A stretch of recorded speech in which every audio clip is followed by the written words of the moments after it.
Let's get it. All right, everybody, welcome back to another CPL cast. Probably the second to last CPL cast of this season. I'm Pupil, and today I have Danon back with me. We're going to cast the Tier 2 games of the third place match. So that's Samyang Fire against, the good guys, Daddies. And the first series we have is going to be Tempest versus Y2 Kid. Danon, do you have anything to say, or should we just get right into the game? No, let's just get right in. Sweet. Let's get this game started. It has not. No, it has.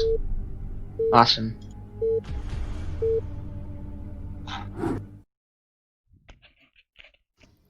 Alright, in the, these are great colors. In the top left, we have the brown Protoss White Kid. In the bottom right, it's the orange Zerg Can't Shoot, aka Tempest. Oh. Yeah, these colors right. are great on the minimap.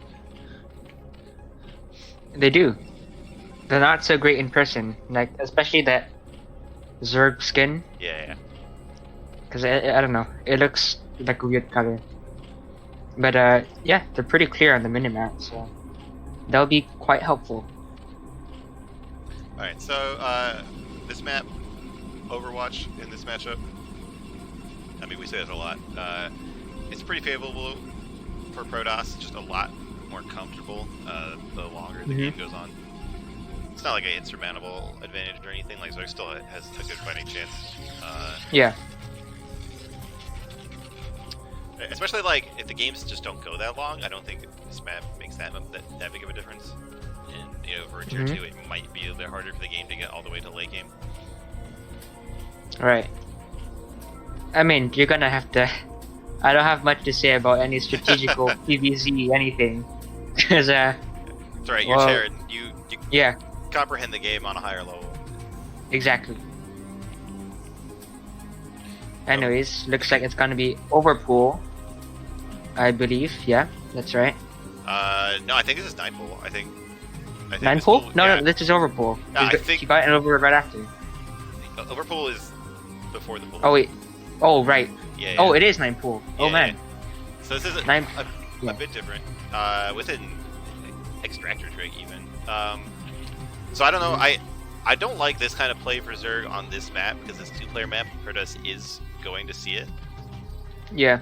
It's not like a huge deal. It's just like it seems like an unnecessary cut, like a unnecessary I don't know what say like penalty to yourself. Yeah. Yeah. Because like they're gonna see it 100%. Yeah. And yep, Y2 Kid is getting 2 cannons. That's what you need here. His wall is like a little bit not standard. I think he's gonna put his gateway right here, and then it'll be like a 3 wide gap at the top, which is a little bit gross, but it's manageable. If he pulls some probes to block that, he'll definitely be fine. I'm just worried that like this bottom cannon is like too far down, and the Lings might be able to run past. Oh wow, he's getting a second pylon. A second pylon. All right, he is definitely locking that down. And pulling a bunch of probes. Okay. So this should be good. Yeah, these cannons are done. Oh wow, that back cannon looks a bit like what you get for the Hydra bust. Yeah. I mean the choke here is a bit weird, so I can't really blame him. So it looks like he even canceled that pylon. Oh, all right.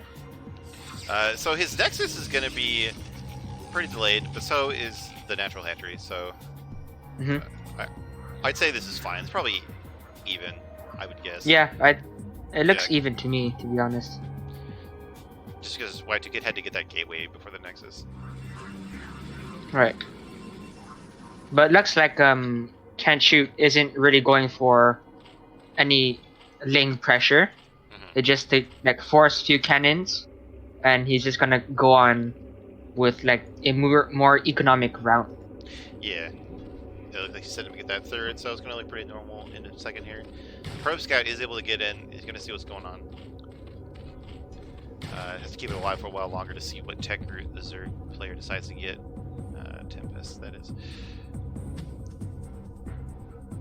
Ooh, I like this. The Y2 Kid is like sending his Zealot around in like a different path to get past these Lings without being seen. That's a pretty nice trick. might be able to reach the Zerg base without being seen, so Tempest might be in trouble. Might lose a drone or two to that. Yeah. I mean, he's only got those 2 lings chasing that probe, really. And that's his defense. Yeah, he's gonna have to, like, he definitely wants to drone for a while after spending, 3 larvae on lings so early. So he's not gonna be, he's gonna feel pretty sad if he has to make more lings at home. Looks like Y2 Kid finds the 3rd base. Nice. And the Zenith's gonna arrive at this natural in a few seconds now.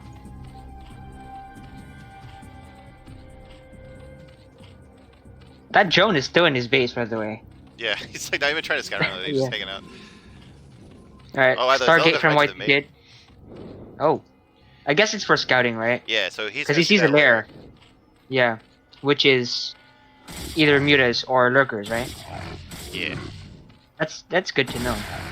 I'm trying to drone drill, but one drone does go down. Now the Zealot is surrounded, loses all its shields. But it manages to get it out of there. The lings are being pulled back, but that's across the entire map. Yeah. To deal with this. Lots of mining being lost here for Tempest. Nice drone drill though, catches the Zealot. It's gonna glitch out.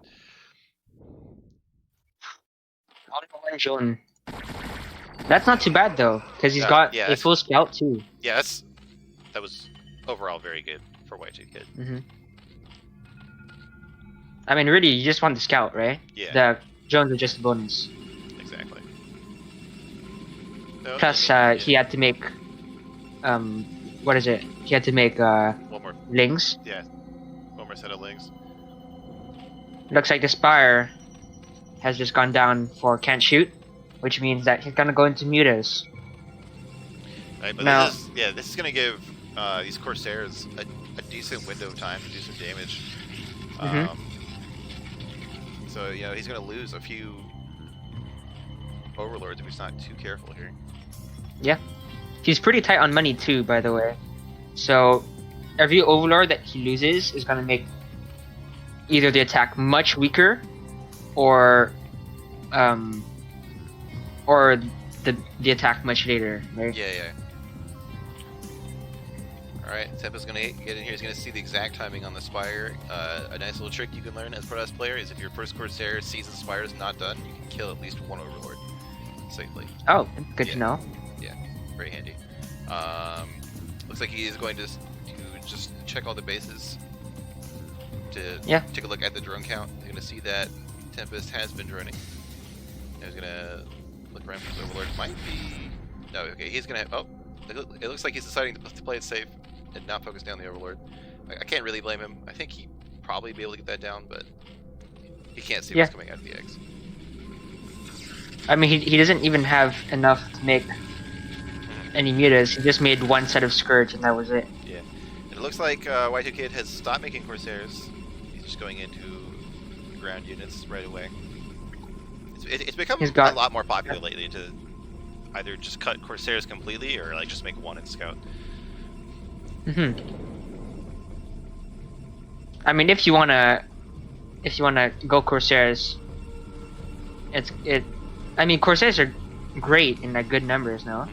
Like they absolutely melt Overlords after a while. Yeah. I've seen them do wonders. So Alright, so Y2 Kid moving out here with, what is this, 8 Zealots? That's a very solid number here. The +1 is not quite done yet, but it'll be done by the time he gets to the Zerg base. So Tempest is going to have to scramble a little bit. He's thrown down some extra sunks at the 3rd, making a couple of Hydras. So I guess with these sunks he should be okay, but it's basically already giving up drones by making these sunks in the first place. Yeah. Oh, but there's no block here. These Zealots get right on there. Oh my. I think these sunks are gonna fall along with lots of Hydras and lots of drones. This is a good move by Y2 Kid. Yeah, but a smart commitment here. So he does get a good amount of drones. Maybe like he should have retreated a bit earlier, but I think overall it was fine. There you go. Yeah. So he's gonna save at least a few Zealots. Yeah. He has a Dark Templar and Storm is finished. Very nice, very nice. So, Tempest, I guess overall his drone count is pretty solid. He lost a few there, but like 38 is like a good like magic number for Zerg to sit out for a while. I've noticed like in so many of my replays when I look at them, the Zerg is at 38 drones. So I think he definitely feels safe on that number until he gets to like 4 races or more. Looks like he's gonna start pumping out Hydras. He's getting those upgrades for them. And really, like, at some point, no matter what the Protoss did in the early game, like, mass Hydras is just way too strong for just gateway units. Like, you're gonna need those Templar. Yeah, for sure. Yeah, looks like he does have 5 of them building up energy, which can be really powerful. Yeah. 6. He's got 6 right now. I'm surprised he Kanchu didn't do anything with that Spire building. He just got 1 set of Scourge and that was it. Yeah, I mean, I think it was like a reaction to what Y2Kid did, because he only got 1 gas with the Spire, so he didn't really have much potential to get a bunch of mutas. I think it was just like a defensive, like, I don't want to lose all my old works to Corsairs. Right. Oh, and that drone is finally gone. Finally, it's been cleaned up. Yeah. Looks like Y2Kid is gearing up to take his 3rd. Tempest has very annoying Hydras here. Won't be able to deny the base, but they are able to slow it down and scout it out. He's able to send this this wave of reinforcements here, maybe to shut down the 3rd. Smart play here. Look at this Hydra. Okay, it was like running around the probe for so long, buying time for his buddies to show up. Oh boy. And this many Hydras probably gonna be able to just kill the Nexus even before the reinforcements from Protoss can show up. Yeah, he forces the cancel. Yeah. That's great. Yeah. That's really good for Kanchu right now. Yeah, very annoying for Protoss if they can't get that 3rd up. He still has like, I feel like 12 minutes is like the benchmark for when you want your 3rd started. So he still has some time to do it, but he's not really trying to clear it. He's just saying, alright, fine, you want to camp my 3rd? I'll go kill your 3rd. Yeah. He's gonna go straight for a counterattack. I don't know if he has the gateways to do it. He only has 6 gateways. Like, I feel like you want 8 to do a lot of damage. I think if you... I mean, he is floating a lot of money. Yeah, yeah. So, I think he could definitely add, like, a few more gates. Alright, let's see if he can make it happen here. It looks like he's deciding not to fight all these sunks uphill. Always a smart choice. Yeah. Maybe take a different angle. The natural is pretty undefended. Oh, and in the meantime, Tempest is just going to try to backstab the Protoss here. We don't have any storms at home. Only 4 cannons. I mean, this many Hydras should be able to bust this down. Yeah. And he's only got Dragoons to defend, and Dragoons aren't amazing against Hydras, right? Exactly. He's got full probes right now. And in the meantime, at the Zerg base, getting a decent storm off, but also the Templar gets sniped.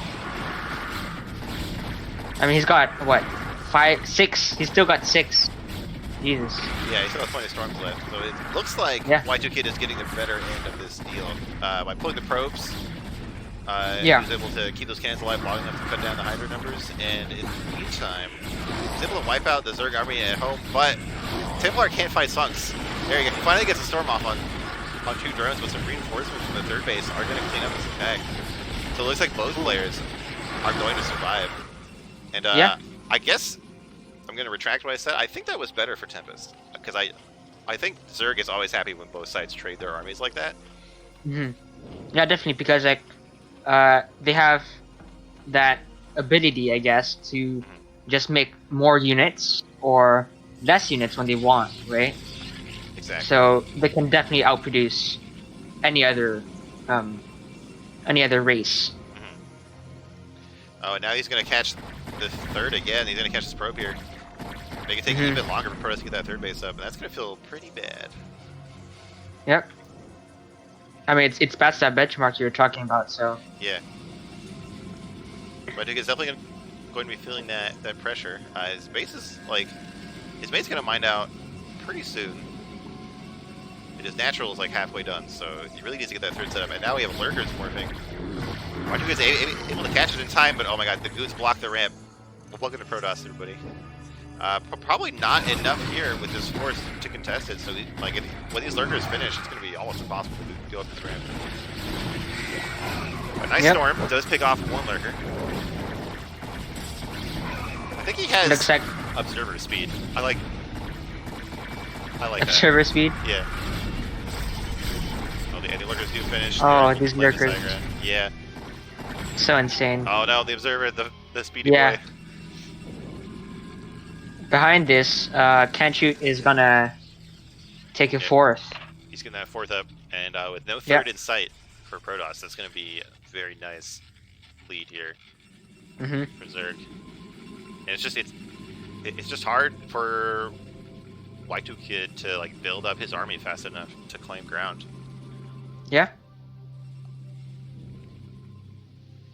Even now, Tempest getting a Queen's Nest. Looks like he wants to go up to Hive. Maybe Cracklings, I think, right? Yeah, once you secure that fourth gas, you can basically afford whatever you want. In terms of tech, so we have a Y2 Kid trying to sneak a base in the top right, I think, but a well-placed Overlord from Tempest does catch it up. Oh man, Tempest really on top of his game, catching all the bases, trading remarkably well. Yeah, this is such a good way to play, like when you're ahead, like just scout all the bases. You know, make sure deny your opponent ways to come back. Yeah. I mean, he's basically locked down that 12 o'clock, right? He's got lurkers at the ramp.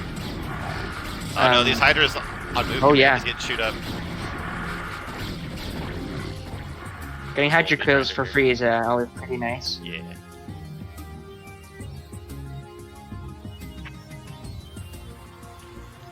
Alright, so looks like Y2 Kid is going to be able to clean up these lurkers at high cost. Oh boy. He does manages to save that Templar, so now he should be able to plant down his third, and he has managed to build up a decent sized ball of units. But even if he gets his third down now, he's still going to be in a bad spot. His main is almost mined out. He's like 100 minerals left there. Yeah. So you kind of get stuck in this position as Protoss, where you're just migrating from base to base. Like you only ever have 2 mining bases at a given time in Zerg, and meanwhile it's just taking over the whole map. And because they have such a lower drone count, like they're still mining from all 4 bases at once, and their income just explodes. I mean, I feel like Can't Shoot is in, like, he's got a good position, but he's also just been macroing a lot better. Yeah, like, yeah. He's got lots of Hydras. Oh not man, these storms though. Yeah, insane storms. Catches a lot of Hydras. Yeah, I think. To fight uphill here. Yeah. Good fight for Y2 Kid right here. Exactly, definitely. Taking out a lot of Hydras. And he has to like do something with this victory. He has to know that he reset the Zerg army so hard and didn't lose that much himself. Yeah. He has to go make something happen, like go threaten a base. You know, maybe like try to take a fast fourth, do something. That's what he does. So he's going to transfer probes to this third. Definitely needs to do that. But I think he's like, I mean, it's very easy to get in this mindset when you're in a game like this, where like, you're like, oh my god, I just have to get my third up. Like, I don't want to risk losing my army. But I think, given the observer vision that we have, like that's not enough. It's not enough for him to just get his third up. He has to do something to Tempest, or the Zerg economy will just go out of control. Yep. Because he has map control right now, so he definitely can make something happen. He's just gotta try, right? Yeah. I mean, believe me, I am always terrified to try to actually attack Zerg. Like we saw my games yesterday. Sure. You see why I had nightmares about trying to do that. Yeah. So I can't blame Y2 Kid, but it seems like he's just given the Zerg like Tempest just rebuilt his Hydra lurkers here. He's getting consumed, so it's gonna be that much more difficult to get anything done now. I believe the crackling upgrade is done. Yeah, it should be done now. Yeah. Well, in case nobody, well, if in case you don't know, crackling is insane. It's like a 30% attack speed. I don't even know. Like It just makes them ridiculous. Yeah. Yeah, it makes them crazy good. It's not even funny. It's just so stupidly strong. Alright, so White Kid is trying to be active on the map now, kind of slowly moving this death ball around. I'm pretty scared though. This is a lot of cracklings, and there's only one Archon, and like at a certain point, oh wow, I didn't notice. So Y2Kid's upgrades are phenomenal. He's got he's got 3, 2, 1, and like the next two are coming. So he's doing a really good job with that. Because I was about to say that like when the upgrades get even, crackling is demolished zealots. But they're not even. But he's got a great advantage, right? Yeah, so the Protoss has a huge armor advantage. Yeah. Like, so I actually don't know how these fights will go. They'll probably come down to storms. Yeah.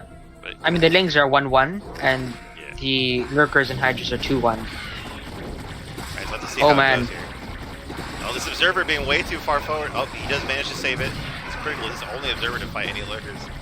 The Dark Swarm goes down, but there's an Archon and Zealots underneath. Yeah. Oh, nice wow. storms. This fight looks... Wow, this fight looks like it's going really well. Why is it going back? Yeah, why is it running away? Is it going back? Why are you running back? He's definitely winning this fight. Oh god, Plague. Oh. Not a great Plague, to be honest. Yeah. Hitting the Archon. Not amazing. Oh, but I think that was the second Plague? Getting a few more Dragoons. That's pretty good. So these Dark Swarms, like, I feel like they were a bit off the mark. You know, I think the Zergers weren't able to quite hide under him, and now it's just a big, scary Protoss army. Can he get the damage done? I feel like he should just go for the natural. Like, trying to go to the 4th or 3rd is going to be a nightmare. Attacking uphill versus Lurkers and sucks. I mean, the thing with Dark Storm is that it's kind of a double-edged sword when you're going Hydras, right? Yeah. Because the Hydras will not do any damage. Nice storms on these Lurkers. Oh boy. Clearing all of these Lurkers out. And this looks like a very precarious situation for Tempest right now.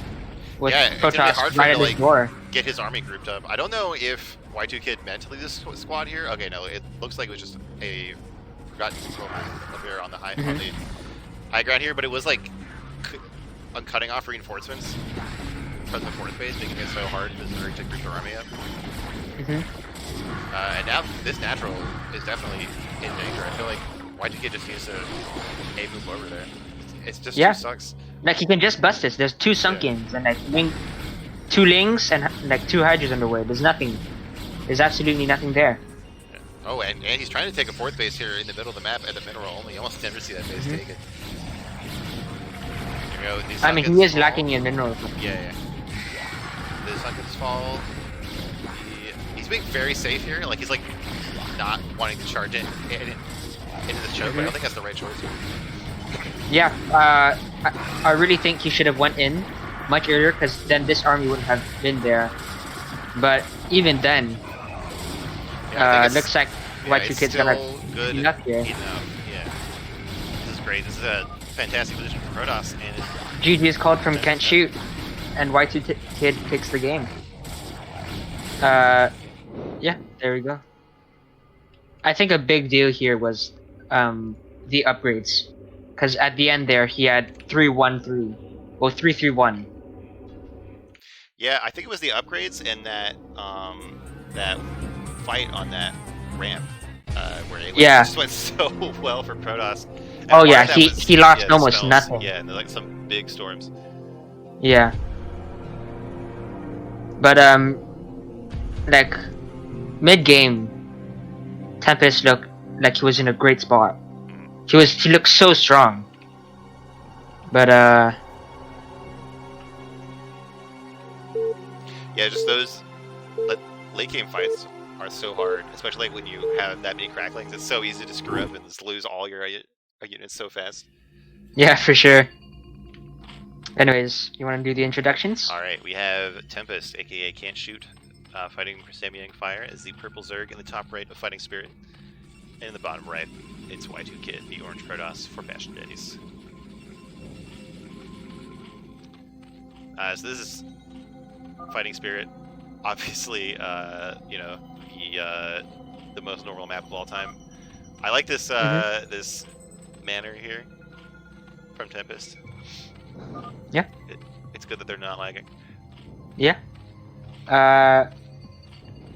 Well, if someone blames the loss on lag after this, we know they're lying, right? We'll know.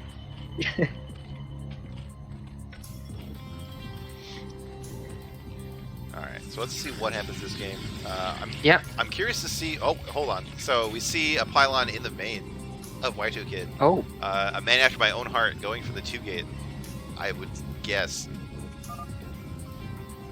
Enhanced mode. Yeah. I'm curious to see what Tempest does, because he did the 9-pull last game. Looks like it'll be more standard this game. Yeah, I feel like it'd be... Maybe even hatch first, because I don't see any drone moving with the pull down. I think it'd be hatch first. Yeah. So... I mean, looks like it. It really looks like it. Yeah, that can be a little bit scary versus a 2-gate. There's going to be that window of time where there's like zealots and no links. But once you get that hatchery done, you're going to have way more larvae than you would normally. So I feel like it's going to come down to if, like, can Tempest micro his drones well enough to buy time for all the links to come out. Oh, and this is really good. So Y2 Kid gets the first scout off. He's going to send those zealots there as soon as possible. Is this cross scout? It looks like it is. Yeah, this could be. Is he checking the middle, maybe? Yeah. Yeah, but the good move, to be honest. 2 gates aren't there. Yeah. Yeah. But yeah, but I guess they're it makes in sense. The main. Yeah, it makes sense to cross scout given that the Overlord is going the other way. Yeah. But it's not going to work out this time. And Y2 2 Kid, gates. Yeah, it's going to be finishing up for Y2 Kid. about this. Spawning pool started not so long ago, so it's still gonna be a while until lings are out. Exactly, and he keeps spinning his larva on drones, so I don't think he has any suspicion of what's happening here. Yeah. Like, at the end of this, I feel like he'd only have enough for maybe 2 sets of lings. Yeah. Or, like he's spinning his drones on, his larva on drones. He's not gonna have lings anytime soon. And that's just gonna let those zealot numbers grow and grow. Okay, so he has seen the 2 zealots. If he's looking at his drone, he's definitely about to see the 2 gateways. So he's gonna know exactly what he's up against. Oh, and I didn't even see it. There's a zealot in his main already. Yeah. One set of lings just started. Looks like the drone drill not catching the zealot though. Oh, now he has. Now he got it. Oh man. Just managed to get taking out. A lot of damage. Yeah, still costing a good amount of mining time. Like the zealot's just like, alright, I'm gonna chill out behind the minerals. Yeah. But yeah, this is looking pretty scary. Like, we just don't have the production coming online for Tempest. And I mean, delaying mining time is great too, because you won't have enough to make links. He's pretty tight on minerals right now too. And things are kind of popping out piecemeal, so they're not going to be able to do anything. Yeah, he made that a 3rd hatchery, and just, you don't need that, and you don't really want that versus a 2-gate. Like, you don't need to be on 3 bases when the Protoss is on 1 base. Yeah, you just need the money right away. Exactly. So I don't really see what Tempest can do about this. Look at, like, he's not mining at all. He's not going to be able to make anything. Yeah, he's just like sending them from base to base. And GG's called, and Y2 Kid takes the series. Very well done 2-gate. Wow. That was an amazing game for Y2 Kid. Just like the setting. Just very well done. 2-gate.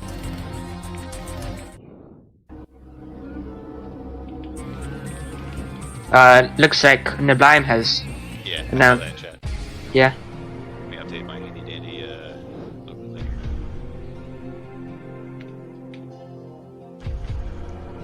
Alright, who we got next? Oh, it is the man, the myth, the legend, Yellow Fox Bat. Oh. All right. against Bojack. I was not aware that Bojack was a 2-2 player. Like, I've played with him before. He seems very solid. I've seen him in the Apocalypse show match too, so this is going to be a good match. Foxbat saying that he heard that Foxbat is pretty good. Looks like we'll have to see, right? Uh-huh. Alright, let's get into game 1, and this is a TBZ, so this time you'll be the one who can pretend to know things. Oh yeah. Okay. Nice. In the top left, it's the pink Terran. Yellow Foxbat. In the bottom right, it's the Magentas or Bojack. Alright, so Foxbat, why is your name Yellow Foxbat and you're not yellow? Can you explain that to me? Like, what are you doing? That's like tier 4 color picking, dude. Alright, but for real, what do you feel about this map on this matchup? This is definitely it's like a very favorable map for Terran because there's not a lot of bases. So even if Zerg has an early advantage and they take more bases, they're not necessarily at a great advantage than you are because you can still hang on 2 bases for a long time, and even if you just take like 1 more base, you can hold on for like almost the rest of the game, basically. While even if Zerg takes the whole map, they wouldn't be as far as they would. They wouldn't be as far ahead as they would on a 4-player map, for example. Okay. And it's so much easier to deny bases on this map. So basically, it just seems like Zerg hates this map, which makes it my favorite map. Yeah. In general. Sounds good. Looks like Bojack is gearing up for a 12 hatch. Foxbat hasn't really given away too much about what he's doing. I mean, it's just a rack FE. Yeah. Yeah, we'll see later on. So isn't the Goliath build kind of popular on this map because you can wall off the natural so easily? Oh, I actually didn't know you could wall off the natural, to be honest. Well, I mean, who knows? But I think I've seen a lot of people do that. Yeah, I mean, I don't do the Goliath build that much myself. Mm-hmm. The few times I have done it, it feels very solid. It feels very comfortable. It's very easy. I would definitely recommend any like starting Terran to do it.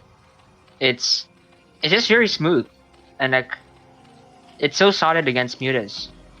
Yeah, it seems like a very straightforward build. Yeah. To do. And, okay. A lot less fragile than Bio. So it looks like both players are going to scout each other. Foxbat has seen that it's a 12 hatch. He can throw down that command center on 15 just so promptly. Mm-hmm. It's gonna be a 2 hatch from Bojack. We'll just have to see what kind of 2 hatch. Exactly. We do see a lot of 2 hatch lurker and even 3 hatch lurker in CPL. Because like I feel like even if mutas are like better on paper, lurkers are still really strong, especially if the if your opponent like they don't have as much practice versus it, like you can make a lot of magic happen with just lurkers. Yeah. I mean, they're definitely really strong against Bio. Against like less experienced players, not paying attention for a few seconds can make the difference between like life and death. Because your Bio army just evaporates so fast. Oh yeah, it is brutal. Like every time I do a micro challenge map and it's Bio versus lurkers, I get wrecked so hard. Yeah, well imagine like if you're not looking. Oh yeah, trying to do a billion other things at once. Yeah. So is this what a T-Rex Academy looks like? All right. It is. I feel like guys will come sooner, but that's why I play Protoss. Oh wow, that's quite a bit of links actually. So the SCV is cleaned up, but I feel like it survived long enough to see that it wouldn't be a Hydra den, because they do want to start that before the layer finishes. So it's probably... Well, actually, Zerg can hide it in the natural. True. So if you scout until the layer's done, and there's nothing in the main base, you just need to scan the natural after. Okay. Because the tech was definitely there. You're right. Otherwise, they're in a bad spot. This is a good amount of links, though. This is 8 links. I feel like that would. Oh yeah, this is a lot of links. These Marines, but he looks like Bojack is not really pulling the trigger on that. Oh, and there's a second SCV in here. Was this the first SCV that just ran out while I wasn't paying attention? Either way, he does see the spire, so yeah, no scans. So when you see the spire like this, you can actually get a few SCVs out before, just to improve your economy a bit, and then you can get scans after that, because you don't need the scans right away, right? Yeah. Especially against Mutas, you don't need the scans. Plus, he saw the tech already. He doesn't need to scan anymore, right? Makes sense. So, is this a normal time to get the third for Zerg? It feels like a bit early to me, but I don't really know. Yeah, it does. It does feel early to me too, because usually I see them getting it about when Mutas are gonna come out. Yeah. But this is before Spire is even done. And we do have this little medic push coming out for Foxbat. Is he going to actually cross the map with it, or just psych his opponent out? Well, the goal really is to force Sunkens. So you just hit the links a few times, and then hopefully it forces Sunkens. And if it doesn't, then the Dancer is going to be weaker later on if they don't get Sunkens at all. Yeah, it looks like Foxbat is being very safe with his Bioforce, not even crossing the bridge. Just keeping it at home, getting those turrets up. Gonna build his army up bigger and bigger. I like this one fire bat mixed in here. Yeah. But in the meantime, this third is not going to be contested yet. It'll probably just be used for mining gas, I think. Well, you actually can't move out that early against Mutas, because against 2H Muta especially, because like the Muta count increases pretty fast. So your bio army can't fight it quite yet. Yeah. And this natural is pretty good. Oh yeah, great turret placement. Mutas, right? Yeah, but these turrets are very well placed. Yeah, you want every dive of the Mutas being punished, because I mean turrets, the DPS is insane. It does a lot more damage than you'd think it does. They are quite powerful. And the Mutas trying, if they are flying around trying to find a bit of damage. Let's say they find one on the production, but it is quickly caught by Foxbat here. Yep. Looks like the starports. Well, the starport is starting. Just one. Pretty fast tech advancement. You definitely want the science vessels to come out as fast as possible. Oh, yeah. That really lets you actually kill those Mutas rather than just push them away. So Foxbat did just scan the third of Zerg, so he knows the position that he's in. Probably feels pretty comfortable based on what you've been saying. Yep. Yeah, it looks like he's feeling very, very brave versus these Mutas. This isn't like a huge Muta count, so these Marines are able to fight, and they kill one Muta and they bring like 3 others to very low. So he should feel very confident right now in his ability to push across the map. Yeah.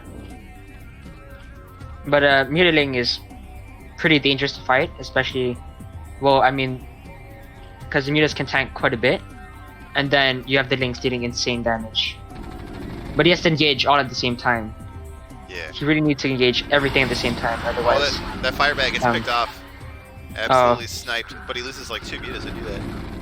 Yeah, I mean, every Muta you trade is amazing, really. And we don't see Lurker set up. I think the ability is still being researched. Yeah. So if Foxbat can like maneuver himself down to the third, he's probably been able to take out that hatchery. And there are no Sunkens either. And Hydras are also insanely bad against Marines. They deal close to no damage. And they're even worse against SCVs, by the way. Oh yeah, it takes like 12 shots for Hydra to kill SCV, right? Well, anyway, yeah. The Marines are up the ramp. These things absolutely get melted. getting chewed up, but a lot of Marines are dying too. So maybe this base will be saved, but at what cost? That was like 1,000 minerals of gas that just died. And never mind, and the Marines are still here. Reinforcements come. This third base Reinforcements are here. Looks like this third is gonna fall after all. 3 lurkers done at the natural though, so Bojack can still hold on for just a bit. Queen's Nest is finishing up. Hopefully Hive is gonna be done in time. Though I highly doubt it, because this Marine force is right at Bojack's door. Yeah, and there are a handful of lurkers, but no sunks or anything. So with the scan, you might be able to just neck snap the Zerg here and kill these lurkers really fast, especially if he can bring that tank back down. I mean, I feel like it'd be safer to just have the tank. Yeah. Kind of shoot it down. Meanwhile, is this a backstab? Yeah, the Ling run by trying to happen. Looks like it'll deny this third attempt from Foxbat, but that's not really a big loss for him. He does have some units at home. I don't think he's gonna. I don't think he's in danger of losing his whole base, his Link or anything. In the meantime, looks like he's going into the natural, sieging up, taking some big losses versus lurkers, but it doesn't. I don't think it matters that much. I think this army is still strong enough. There you go. Lurkers are down. Bojack calls UG, and Yellow Foxbat with a 1-point lead. Very solid game 1. Definitely. I feel like that third was a bit greedy, just taking it before lurkers were out. Yeah. Or before lurkers were gonna come out. Yeah, then not getting sucks or lurkers at the third, like. Yeah. Seems like it'll always be pretty hard to keep that kind of base up.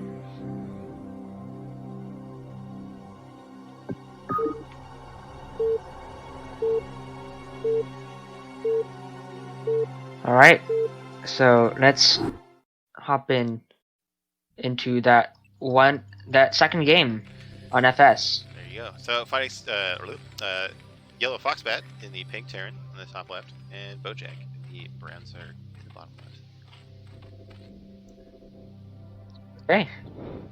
Okay. This map especially, I feel like it's so strong for Zerg. Because of all the bases? Yeah, there's so many bases. It's such a pain to have to deny all the bases, and then that they have 6 Sunkins at every base, and they have yeah. I know from PvZ, and there's so many bases that have like one ramp, or one entrance. And with this these vertical spawns, when Zerg takes the bottom right base, it's so far away, and then you have to walk all the way there, and then you just like have lurkers on the ramp, and then you can't do anything, and it sucks so much. I can believe that. But to be honest, the goal really is to contain the Zerg on 3 bases, so they can't get a 4th gas. So either if they get into Hive Tech, it's gonna be their Hive units are gonna be very limited, and if they do go Hive Tech, their other units are gonna be limited, like gas units, for example, lurkers, right? You'll see less lurkers and more, let's say, defilers maybe, because it's hard to do that with only 3 gases. Yeah, all the Zerg high-tech units are just so gas intensive. Yeah, very gas heavy. Is it going for? Oh no, this is just scout. My god, I thought it was gonna go for a 3rd hatch. I was I was so confused. No, this is just a scout. And Foxbat is gonna be able to get that 15 CC down again, getting the early scout here. Yep. Seeing the 12 hatch out of Bojack. We don't see the gas yet. Is this going to be a 3 hatch play, or will the gas not be down yet normally? It might be 3 hatch play. Yeah, I think we're about to see this now. There we go. 3rd hatch, is down. So definitely. we'll have to see what Foxbat decides to go for. 2x Academy or +1 5-Rex. A +1 5-Rex is like the more standard response, right? Yeah, but 2x Academy is definitely viable.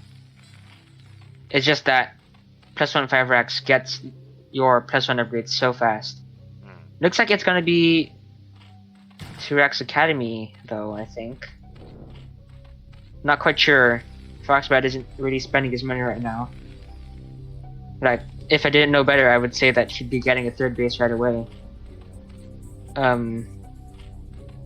Oh no, looks like it's gonna be +1 5-Rex. Bit late actually for the gas. Maybe he was trying to like double check and confirm before he threw it down. I don't know, cause like, if you see that hatchery, then it is just 100%. Yeah. I mean, if you see 3 hatch rates, it's probably 3 hatch. Yeah, I mean, can't exactly be 4 hatch, right? Exactly. So we do Imagine have 5 hatches. the Academy, the eBay going down. Looks like it will be that 5x +1 play. I remember a few years ago, like there was a flash guide on how to do this build, and I played some TVZs and I wrecked people with it because that build is very, very solid. Oh my, yeah, it's. I mean, I don't know if people realize how insane +1 is on Marines of Stim. Oh, yeah. It's absolutely incredible.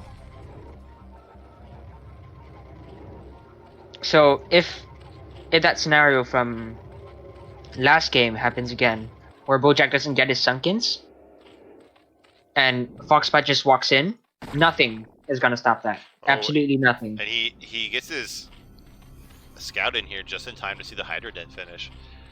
So it's gonna be 3 hatch Lurker, not 3 hatch Meta. How does 5x +1 deal with that? Okay, so against Lurkers, against 2 hatch Lurker, which is a Lurker all-in, I guess you could say, you want 2 bunkers at the front. With 3 hatch, you don't need that because Lurkers hit later, so you have time to get out on the map with +1 and with stim in range. And so you want to be roaming the map, looking for bases, and if you can, push the Lurkers back. Because if you push the Lurkers back, it means that the Zerg has to go a longer way with his Defiler and with his Dark Swarm. And he has to spend more Dark Swarms to get there. Hopefully. Assuming your Bio Ball doesn't get absolutely annihilated during that. Yeah. Yeah, because you never want the Dark Swarm to be on your natural. Never. It's such a miserable way. It's a bad sign to lose the game. I don't know what this turret is for, but I mean, it looks like he's just gonna try to use this 3 hatch Lurker to secure his 4th. He's got 3 Hydras slugging their way out there. Oh, interesting. Foxbat not going for 5 Raxes, but only on 3, and then into a factory. So you think he's gonna get like, faster tanks of Lurkers? Yeah, I think so.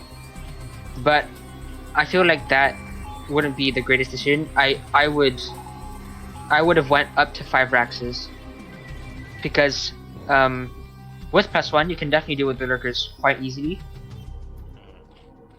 because they die so fast. Yeah, it seems like this is going to give Bojack more time to like get control of the map or to get his tech going. Like we see a Spire and an Evo chamber. Maybe it's the Queen's Nest is about to start here. So the Spire is, at this point is going to be just for Scourge, right? Like oh yeah, you unless you're kind of crazy, I definitely wouldn't go for mutas. Unless you're, I guess, like defensive guardians. I guess. I don't know about that though. So it looks like Lurker count actually quite small right now. You were saying? Oh, sorry. It looks like Foxbat is getting this starport up with the science facility, and in chat he's saying you don't want to rely on scans for detection though. So it looks like he's going to get this vessel for detection, so he can more consistently fight the Lurkers. So that makes sense. Yeah, but I am just for worried about pushing back, I feel how like much time you would Bojack use scans. But is getting. I guess it's stylistic, right? But right now he needs to move out. He can't let Yeah. these lurkers get too close. Otherwise, you're gonna spend more scans again. You don't want that necessarily. Oh wow, he's going around these lurkers. Looks like he's headed for third base. Trying Oh, to that is think. not a good idea. That's Yeah, never a good which he idea. probably scanned. But Never. how? Yeah, how's he gonna fight these three lurkers here up on the ramp? But also, you can't leave lurkers unattended. Oh yeah, because they can just run at your natural. Yeah, Feel they like just that. run in and then they burrow, and then you're stuck with like right now 4 Marines. How are you gonna beat that? Yeah. If he stays here though, he's gonna catch the drones. The tank goes slightly off from these lurkers. This scan is gonna expire before you get any damage on these lurkers. So, oh Group yeah, for drones. you're right. Here you go. Gonna walk into this bio ball by accident. A blood sacrifice for drones here. Mm-hmm. Trying to clear these three lurkers with a tank. That's gonna be pretty hard to do. At least two of them are stacked, but I guess bird units don't take splash damage, right? Huh? Sorry? I don't Bird think so. units- Yeah, No. yeah. So I don't think. it'd be very difficult to. Oh no, never mind. Oh no, they do. Oh wow. Learning. Yeah. Right. Looks like Look fate at has that. been especially look at cruel that. with Bojack. 4 shots in a that- row without missing. Yeah, Oh, but that that lurker stayed 50% alive. chance of missing not gonna do anything. All right, now this base is in a lot of danger. Yeah, I'm pretty sure it's just dead. Yeah, I think it's done. Science vessel is out, which means that lurkers are gonna be incredibly weak against tanks. They're gonna be pushed away very easily by tanks and the bio ball combined. So we do have more lurkers leaving the Zerg base, headed towards the chariot. Maybe he's gonna try to just run in here with like what is this, 9 lurkers, and kill the natural while the chariot army's away. See what he does here. Yeah, this is definitely doable. Looks like the crackling upgrade is 6% done about. Making these things much crazier than usual. Like I've said before. Yeah. Definitely a scary time for anybody. The Filer mound is basically just getting started though. I feel like that is such a huge inflection point in the game. Although with only 2 gas, it's gonna be really hard to. Oh yeah, this is definitely gonna be very hard to especially given deal with. he's made so many lurkers. It's 12 lurkers here. That's Yeah. a lot of gas. And then like he irradiates them. Oh yeah. Well, look at he's Because trying to get in here, every but lurker. they take so much damage before they even get burrowed, and there is Yeah. a detection here. I mean, Good you archer can tank. see +1 like doing its work. It's just so strong. And GG's called Bojack Leaves and Foxbat takes the series 2-0. Very nice, very nice. Looks like it's gonna be 7-6 for Passion Daddies. Is that it? 7-3 so far. 7-3, right? I think you forgot to put the TSH on the overlay over Bojack. Oh, I The did. team name, No. yeah. Terrible. All right, who we got for the next? Yeah, it's just Bojack versus Yeah. all Passion Daddies. Like, Yeah. it's not a team league anymore.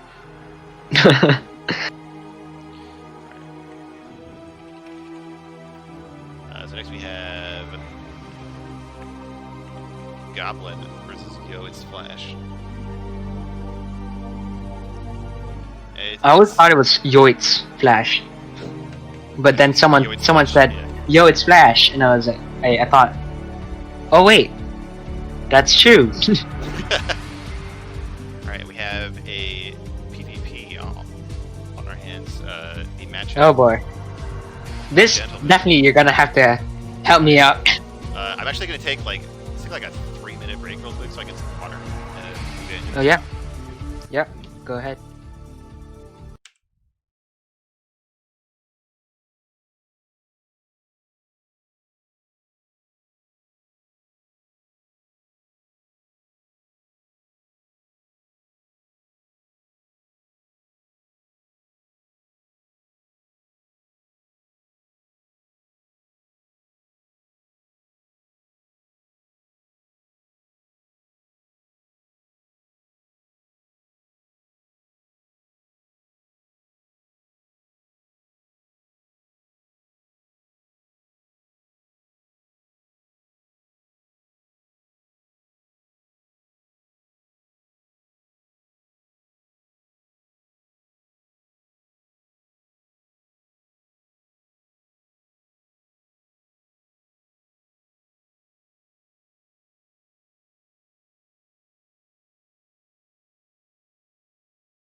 Alright, everybody, I'm back from the break. Let's just get into this game right away. So it's, it's Flash against Goblin. It's PvP.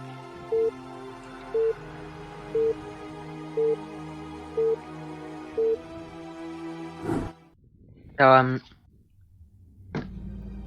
Alright. introductions. In the top left, the blue Protoss for Passion Daddies. It's it's Flash.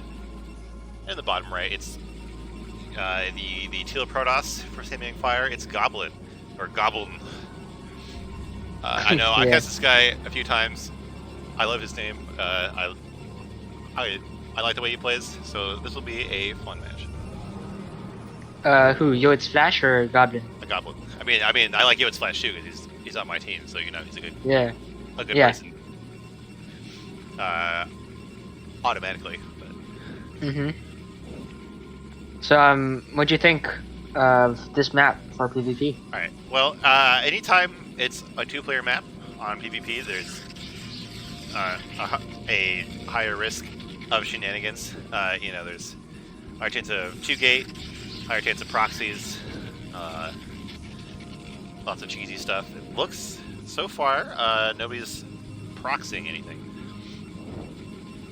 This is a pretty early Pylon Scout from It's Flash, but not unheard of. I know Shafir, who's also on our team, is a big advocate for Pylon Scouting in this matchup, so maybe Flash got it from him. Who knows? But it just, there are a lot of different things that can happen in the early game in this matchup, and it makes sense to get that fast scouting to see what you're up against. Goblin going for the Gate Scout instead. Bit more economical, right? Yeah, that's like a bit more standard. So it looks like Goblin is getting 2-gate. Flash sees that, and he gets the gas. So this is one of those builds, like, if you want to ladder as Protoss at all, you just have to have some way of dealing with this. Like, 'cause you're going to see it so often. And it's like, it's really miserable to lose against, because, like, you keep feeling like you've handled it, and then the next wave of Zealots shows up. Yeah. But it's Flash going for a second gate. Yeah, it looks like he'll get his own 2-gate, which is it's somewhat like the safest way to deal with it. I mean, just get 2 gateways yourself, and get some Zealots, and then you can like slowly mine gas and get your tech going just a bit faster than the attacking player. So it looks like it's Flash missed a pylon for a little bit, so he's side blocked, and it has hurt his probe count. Which Goblin had also missed the macro round for Zealot, so his second wave is going to be a bit later.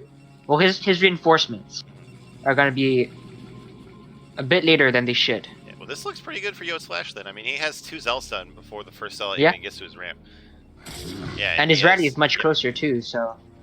Yeah, so it seems pretty safe here. It seems like I would say that he's probably held this off. And he kept his scouting probe in Goblin space, so he'll be able to see what the follow-up is. Yeah, definitely. Looking really good for It's Flash already. Yeah, I think he just needs to identify that. Yeah, and he's put at least one probe into gas. He can start his cyber core, get that tech going, and keep that lead on Goblin. He's got quite a few probes though. Yeah, he's behind 4 probes. Yeah, I am worried about that. Looks like Goblin got some pretty good micro. He was able to kill one of the Zealots here from Flash, and that one Zealot from Flash was way too far forward. Got surrounded by the Zealots, and now Goblin has the Zealot lead. He might be able to force his way up this ramp. Yeah, I mean 4 Zealots versus 4 Zealots. But It's Flash's Zealots are in much better condition. Yeah, it looks like... I think it's gonna be hold. I think he's gonna hold this very, very well. Ooh, so It's Flash going up to 3 gateways? Yeah. While getting a cyber core? Is it gonna be like some mass speed zealot attack or something? Might be. I don't know. He'll have to defend his ramp first, though. Looks like he's doing Yeah. a good job. Like, he's doing a good job of filling in when one zealot dies, so that a goblin can like run up the ramp and surround his zealots. I mean, it'd definitely be cool to see him get a shield battery right behind. That'd be fun. I don't know if it's a good idea. I can't exactly say, but yeah, I mean, I think it's worthwhile, right? Like it has the same cost as one zealot, and you'll definitely save at least one zealot with it. So yeah, that seems good. Like that's one thing that I try to do every game is get one of my first pylons by the ramp, so that if I have to build a shield battery there, I can do it. It just seems like a nice touch to put on there. Seems like Flash is gonna go for range and dragoons. So your idea was wrong. Yeah, I guess so. He's not mining that much gas, so I don't think he can actually afford like 3-gate goon unless he. Hey, there we go. All right. Yeah. So he fixes the problem, puts those probes in there. So we're gonna have, it looks like 3-gate goon against 3-gate robo. Oh, and Goblin is really worried about DTs because he's getting a cannon and a robo. So he's like, oh my god, I know that you have gas. I haven't seen any gas units. What are you doing? And that's just not going to help him. Flash's probe still in there. I know, amazing. Gonna be able to scout this robo and forge and cannon perfectly fine. Oh, and I nice. definitely think that Flash's position is very favorable to him right now. Yeah, this is good. I mean, they both have 3 gates. The robo and the cannons are not going to help Goblin. So Flash and Flash getting an expansion. Very wisely puts down a Nexus. I just wish he had more probes. If he had more probes, he would definitely just be like in a commanding position right now. I still think it's okay if he gets that probe production going again, which it looks like he's done. He'll get this second base up, and he should catch up to probes pretty quick. Yeah. Oh wow, he is. Wow, Goblin is so scared of DTs right now. Yeah, he's got an observatory and a cannon. Yeah, and he's got like these goons like patrolling his base looking for shuttles. Like he absolutely does not want to lose to DTs. Yeah. I think we can safely say that this man has had some sort of trauma in the past. It's like, just not that. On just ladder not otherwise. Yeah. It's like, yeah, like when I play, I'm like, look, if I lose, it's okay. I just don't want to lose to DTs. Yeah. Never again. Flash transferring some probes down to his natural. He's soon going to be in a much better economic position. And I don't know. I don't feel like Goblin can do much more than tech up right now. Yeah, I mean, so Goblin is going to get this observer into Flash's base and see that there's no DTs. See that there is a natural up, and he's not going to feel too great. Like basically, all Goblin can do right now is get his own natural started because he doesn't have like a big army lead to fight Flash here. I mean, the only advantage he has right now is tech, and that's it. Yeah, but it's just observers. Like, okay, so this Citadel is almost done, but it's not going to help in this fight that it looks like he's trying to take here. Looks like he's like, oh, I can't let him expand. But I don't think he has enough. Like, this is a lot of zealots for Goblin, but Flash has a decent amount to block, and he has a lot of goons. So I'm pretty sure that Flash is just going to slap this attack and keep his base up. Yeah, he's adding a 4th gate too, so Goblin definitely in a precarious position right now. He needs to make something happen with this attack, but these goons mowing down the zealots safely keeping the other zealots back, and Goblin gonna be pushed back with the little that he has left. Yeah, so Flash is gonna feel great about this right now. Oh, look at these two, like, okay. Cheeky. I think that's padding. Yeah.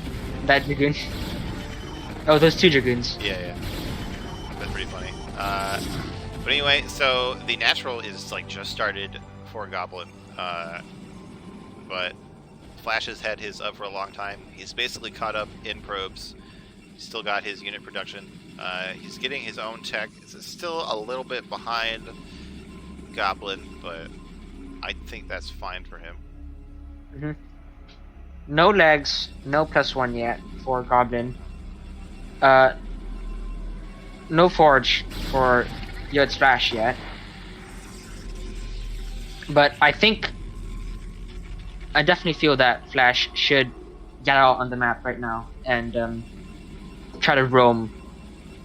Because yeah, he does have the big army lead. He could shut down this unnatural if he really tried to. But also, like, he doesn't really have to attack. Like, he's got the economic lead. Yeah, I mean, I feel like roaming is always a good idea because the fear of getting attacked is always stronger than the attack itself, right? Just not knowing where the army is always very nerve-wracking. Oh yeah. Well, I just said that Flash has economic lead, but now the pro count is still equal, and the natural is done. So I guess they should be on about equal income once these workers get transferred. So I guess this game has kind of evened up. Like, they're getting leg speed at the same time. Well, I think part of the fact that Yod's Flash is still a bit behind on probes is because he has slacked off in that aspect. Yeah, I mean, believe me, I know it can be a hard thing to focus on when you're dealing with everything else in a game. We have fight here outside the bridge. I don't think Goblin should be crossing the bridge here. He should be, like, just waiting for his opponent to cross it. He's going to lose a lot of goons here to the superior arc. Yeah. From Yod's Flash. That was such an amazing arc. Like, even as a non-Protoss, I can definitely say that was insane. Yeah, but now Flash trying to fight up a ramp. Goons are being goons and spreading everywhere. Looks like he is going to have enough here to force the issue. And this whole army from Goblin is going to go down. Yeah.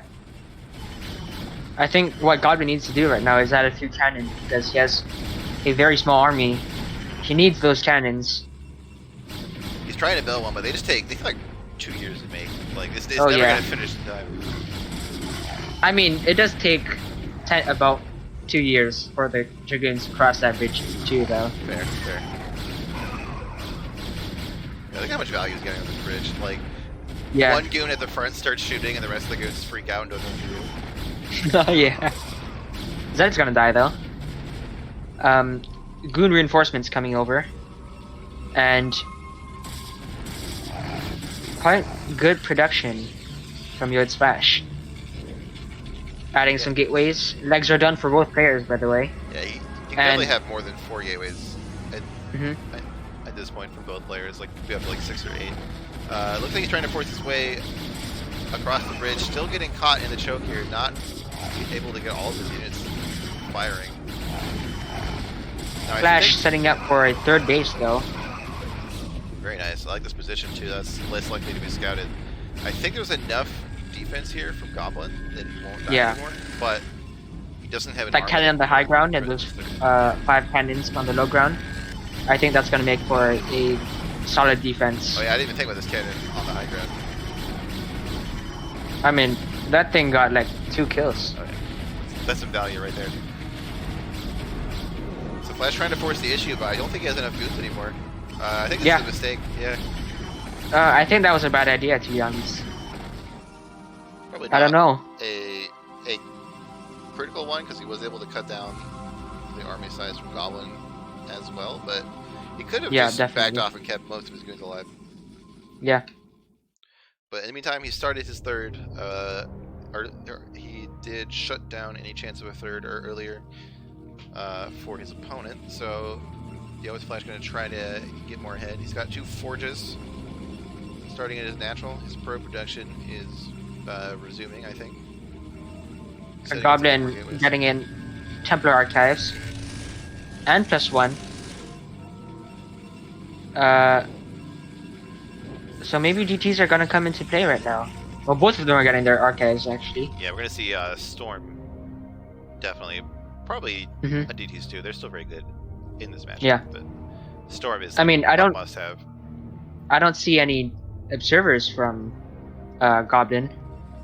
So maybe he was very paranoid before, but he's not that. Yeah, he did lose a few in the fight, but he's remaking one. Yeah. Okay.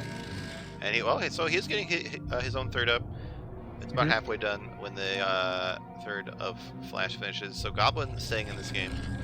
Definitely not out of it yet. Flash has 2 upgrades going on at the same time though.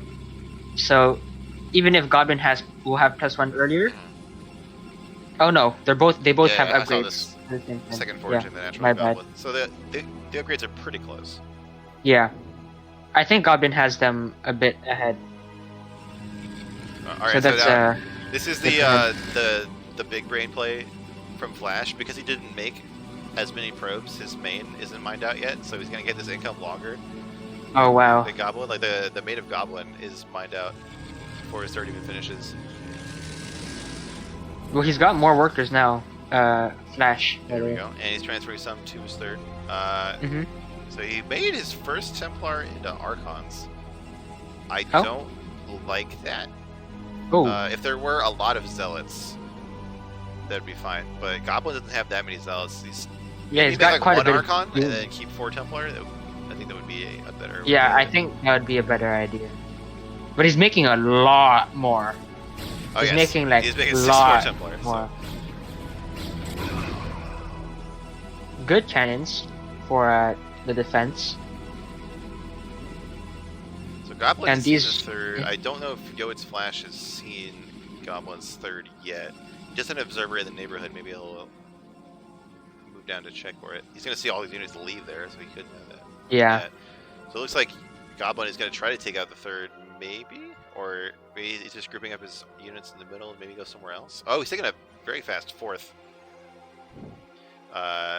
So if he does get that off, that can be a big lead. But it looks like Flash is going to move out. I don't know if he saw the 4th base or not, but he's going to try to force the fight here, and I think he has a better army. Bojack? Or Flash? Flash. Alright. There's a GT in the mix so for many Bojack. Archons. This is so necessary, but it might just pay off anyway. Oh wow. They're going to tank so much damage. Oh my god, These both players so are fighting before the upgrades finish. So the upgrades for Flash finally do finish here. So it's 1-1 to 1-0. Oh, never mind, it's 1-1 to 1 now. But Goblin just trying to run. This is a big army left over for Flash. Yeah. I don't know huge army. if Goblin can deal with it. Has Storm finished for Flash yet? Has he started it yet? Did you see? I don't know. I think he's just making only Archons. Yeah, maybe. Maybe that should be the meta now. Smash Archons. Exactly. Wow. The Archon's tanking so much damage. Yeah, there's some beefy boys. Yeah. The leftovers of the previous fight from Goblin stuck on the bridge, unable to pass. Welcome to Protoss, everybody. Dragoons are super fat. Flash transferring probes to his third, but Flash's army cleaning up everything in the natural. Yeah, trying to force their way up to the main here. Then as soon as you camp that production, yep, there we go. Yeah, GG clutch from Goblin, and it's 1-0 from Flash. Wow, it's looking so good for our team right now. I'm so happy. Yeah. I feel so proud as the team admin. Exactly.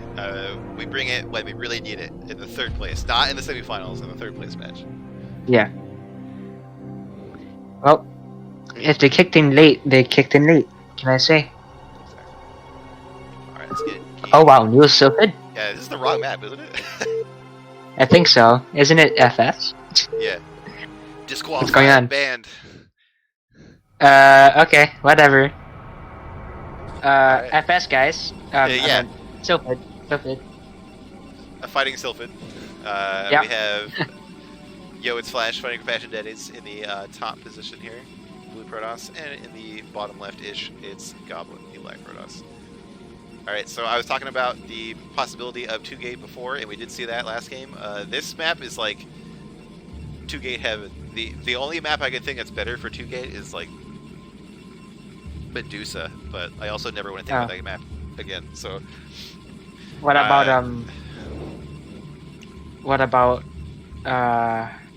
oh man, I forget the name.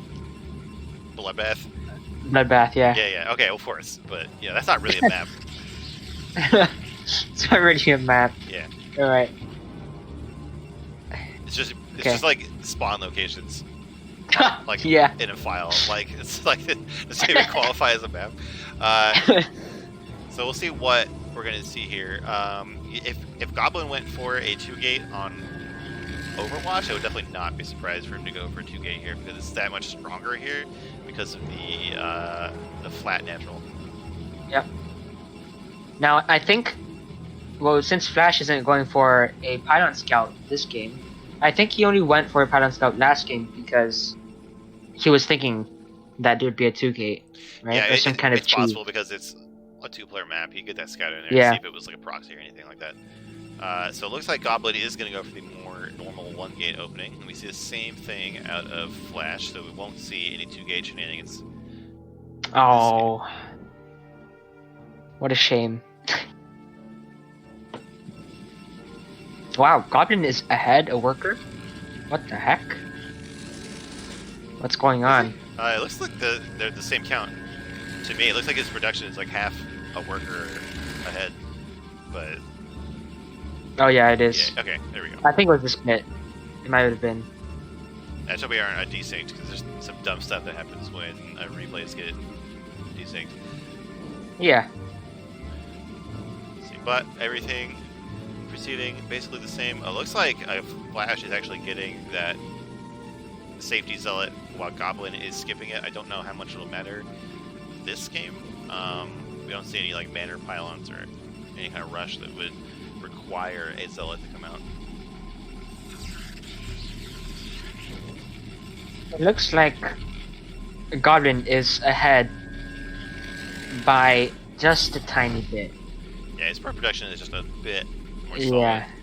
I think this pylon is a little bit late to Flash too.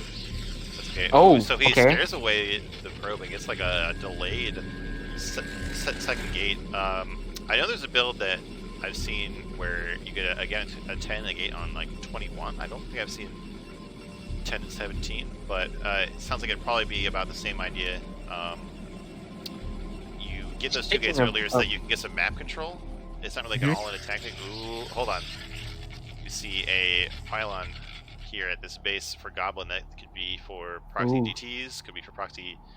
Ooh, okay, so we see a. Oh, there's a robo for Goblin right now. And no range. The robo does get scouted, but we could see like a proxy gateway with some DT tag here to like ferry to the main here. Yeah, here we go. All right. Oh yeah. I love this kind of stuff.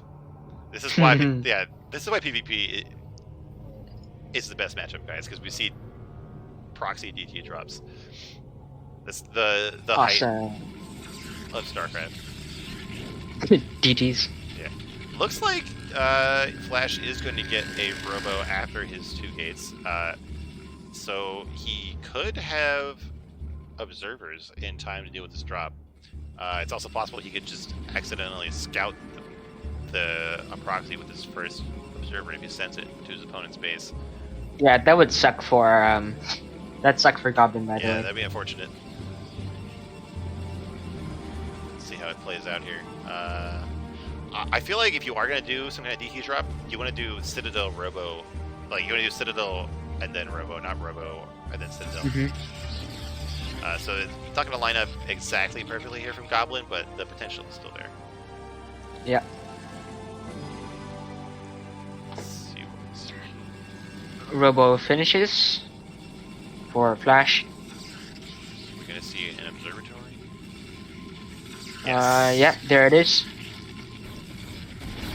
Okay. Goblin has to run back because range isn't done yet. So Flash definitely has the advantage here.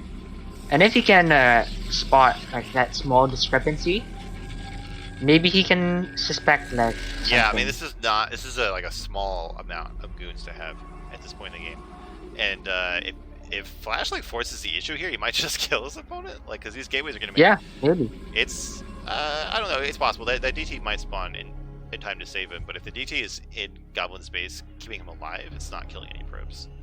So that's still a good trade for Flash. Oh, look at it! Like Goblin is like. Oh no, probes no observer started though.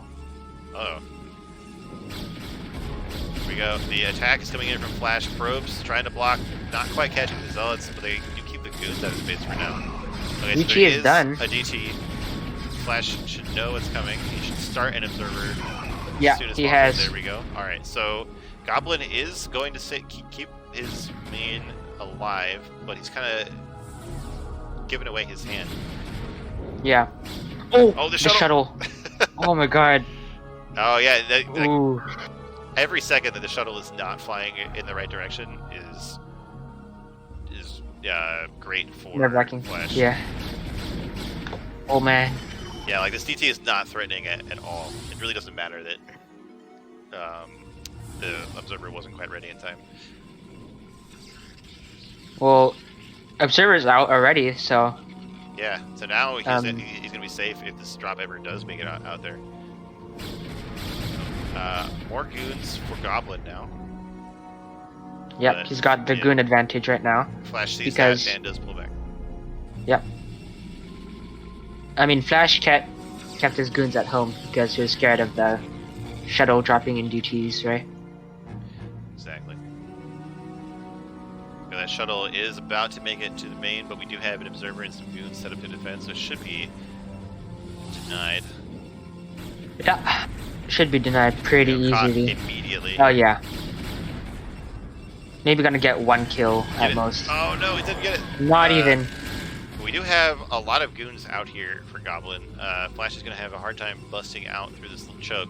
This is the point where you really want to kill the egg, like to let your own units flow through there faster. Yeah. I think.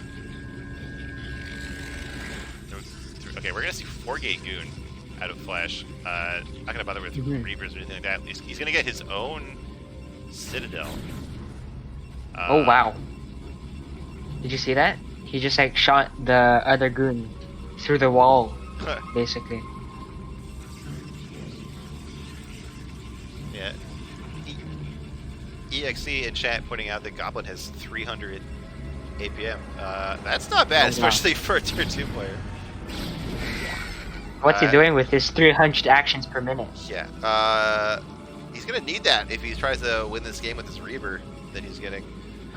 Oh wow. He got a Reaver? Yeah, the standard proxy DT drop into Reaver play. That's standard? Okay. Yeah. What's going on here? So. Okay, so. Oh, so it's gonna be a 48 speed zealot. Yeah. Flash is like a man for my own heart. Oh wow. But he just Huge walks attack. right out of the choke. Yeah. He might not even need it. He's got a big goon lead here. Yeah, he just bust out just like that. Like he just like, kind of walked out and. Yeah, I thought it would be a lot kicked harder. open the door. No. I thought it would have been a lot harder to escape his own base there. I definitely think he should cross the map and like try to. Yeah, he's got a big army lead. Yeah, and he's got his Nexus right now. So. He's probably waiting for his Zealot legs upgrade to finish. The thing about Reavers are actually really good against smallish numbers of speed Zealots. Like if you micro the Scarab to hit the middle of the clusters, you can like 2-shot 8 Zealots at once. Oh, Jesus. Yeah, we'll see if that comes into play here. It looks like this attack is going to happen before speed finishes. Nice Okay. instead of your Goblin. Yeah, see all the Zealots can go down before they get anything done. This spread from Flash was very mediocre. Yeah, he was too clumped up, couldn't make use of all the units at once. Didn't lose too much overall, like he's not in any danger. He does have his natural on the way. I mean, that fight could have went a lot better for Flash. Speed is done for him though, so that's gonna look pretty good. Where'd that shadow go? It's Oh, it's down still here in the in main. the main. It Yeah, picked up 2 Reavers a now. second Reaver, but it wasn't there at the start of the fight. Yep. Okay. Shuttle speed is Flash done, gonna and the Reavers scare retreat away now. Flash.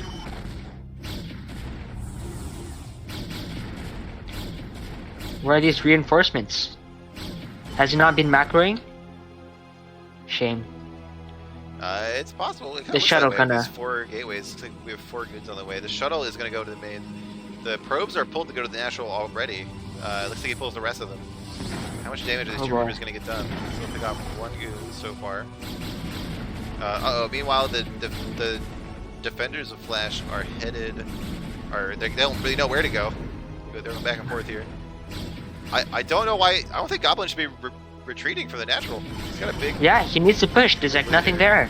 You can fight these goons. You can fight these goons Yeah, he's probably trying to 100%. micro his drop at the same time. He's kept the drop alive. I don't think he's killed too much yet, but the natural's in danger.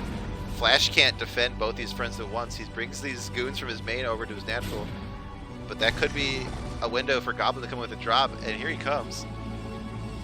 Oh 2 boy. Reavers in this undefended mineral line. Oh, but the Reavers try to shoot goons. I think they could have killed some probes there. Looks like he leaves 1 Reaver to die and takes the rest of the shuttle. Oh my god, Oh can he wow, get the but the probes? goon square died. Get this And big lump. Oh, he gets like 1 probe with that shot. Unfortunately. alright. Okay, so these goons coming back. Natural Nexus falls. Huge win for Goblin right there.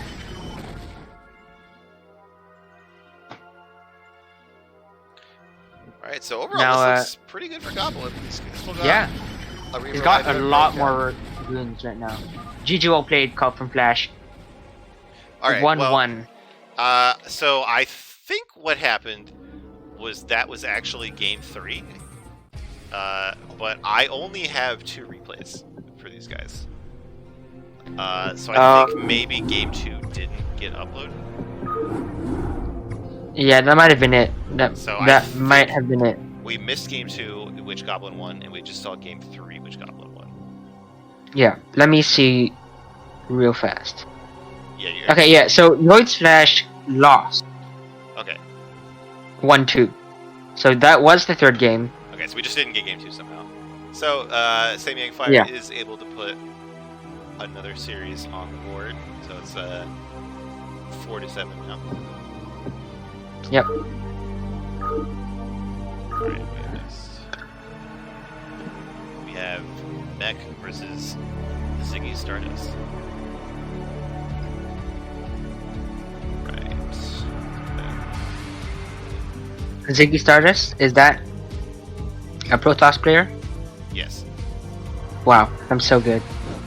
Yeah, we have a PDG here, so now we can both pretend to know things.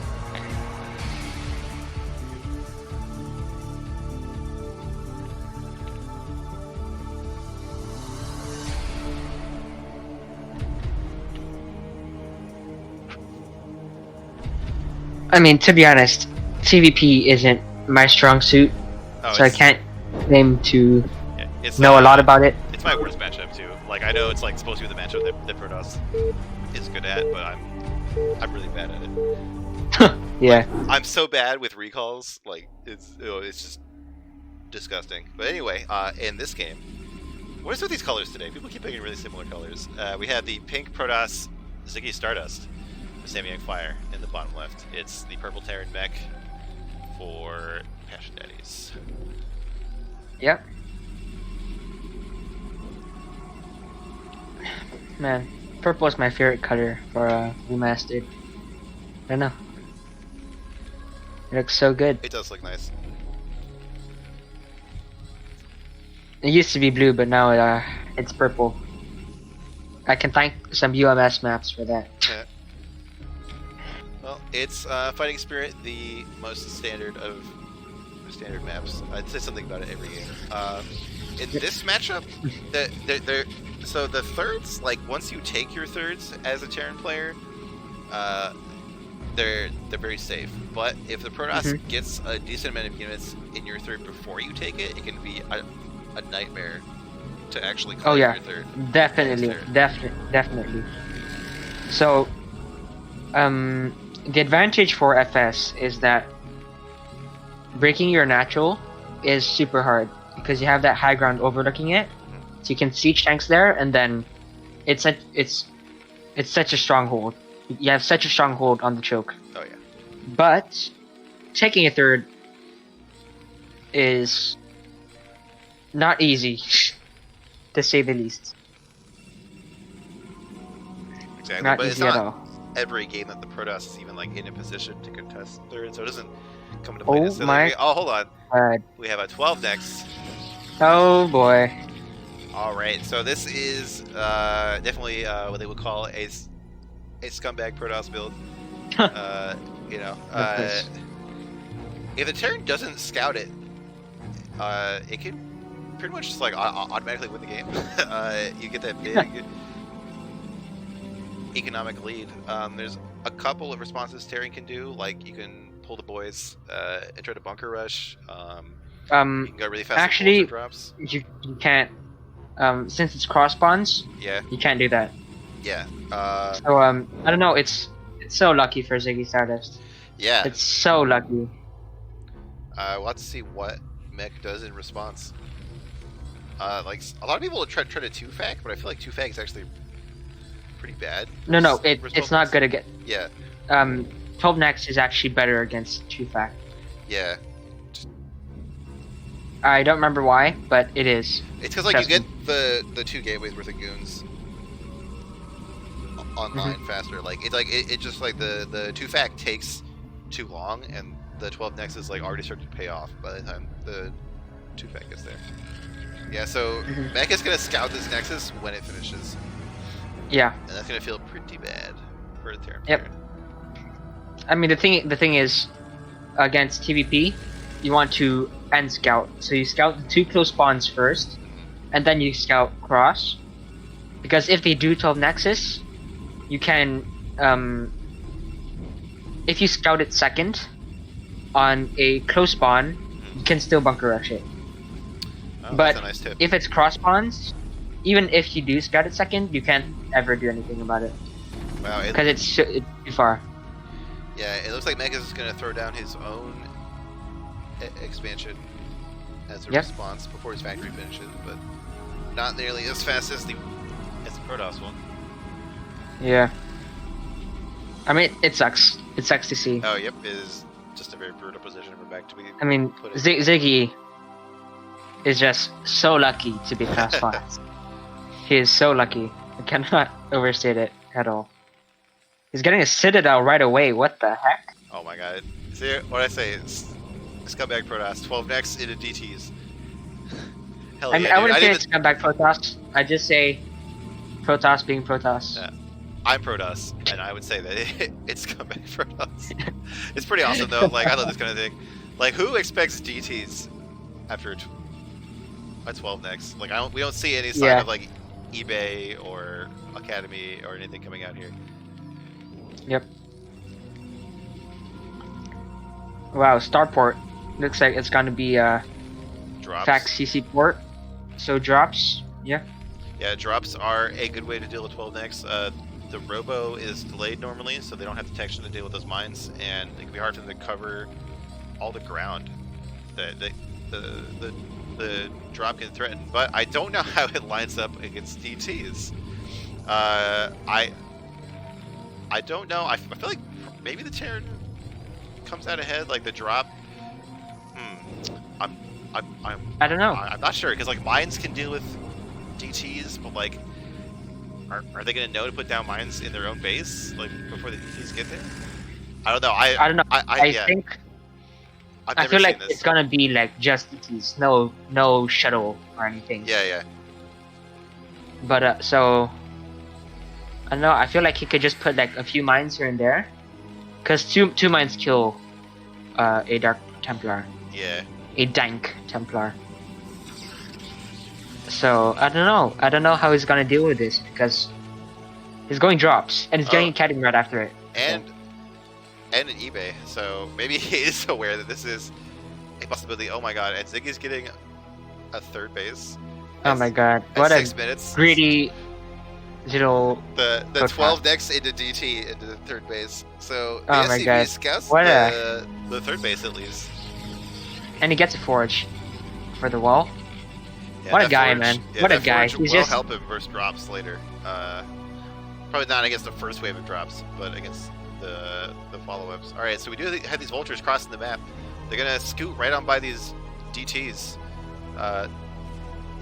He might have noticed if he was looking at them, but probably not. he might have. But I we don't doubt s- it though. yeah, but there's no mines down, so the DTs are gonna have Academy some free reign for a while. just finished up. We don't see Where's turrets or the eBay is comp done. started. No turrets though. Looks like it's gonna walk straight by.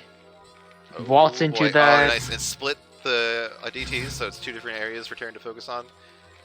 This is gonna be really hard for him to deal with. He's got a mine covering the ramp, but it's too late. There's already a DT in his main. Oh, but it's like behind the minerals. It's a somehow. tank. Oh my god. Oh no, this is so good for Ziggy.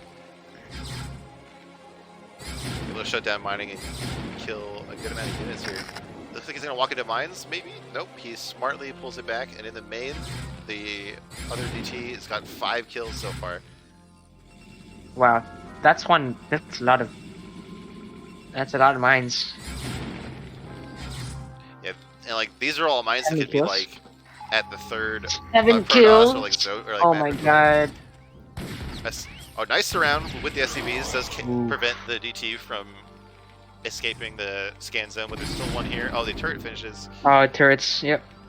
Should be able to clean it up. Oh, is it? Can you not see this? He's gonna get the gas. Ugh. So annoying. Yeah. Oh my god. And they can't see it. Oh, that mine placement is so dangerous. Like Oh Ziggy yeah. could have That died. is Could have died very with the risky. DT. Very Yes, it risky. He's gonna repair the refinery though.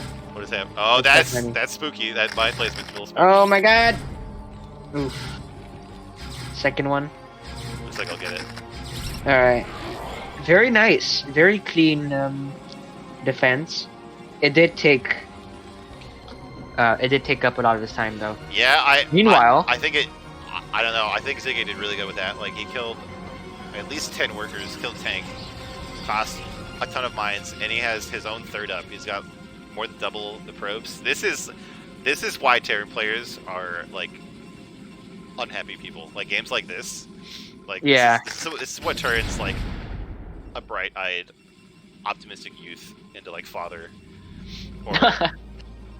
Or Meanwhile Archduchess. though, Mech coming to get revenge with his dropship full of 4 vultures.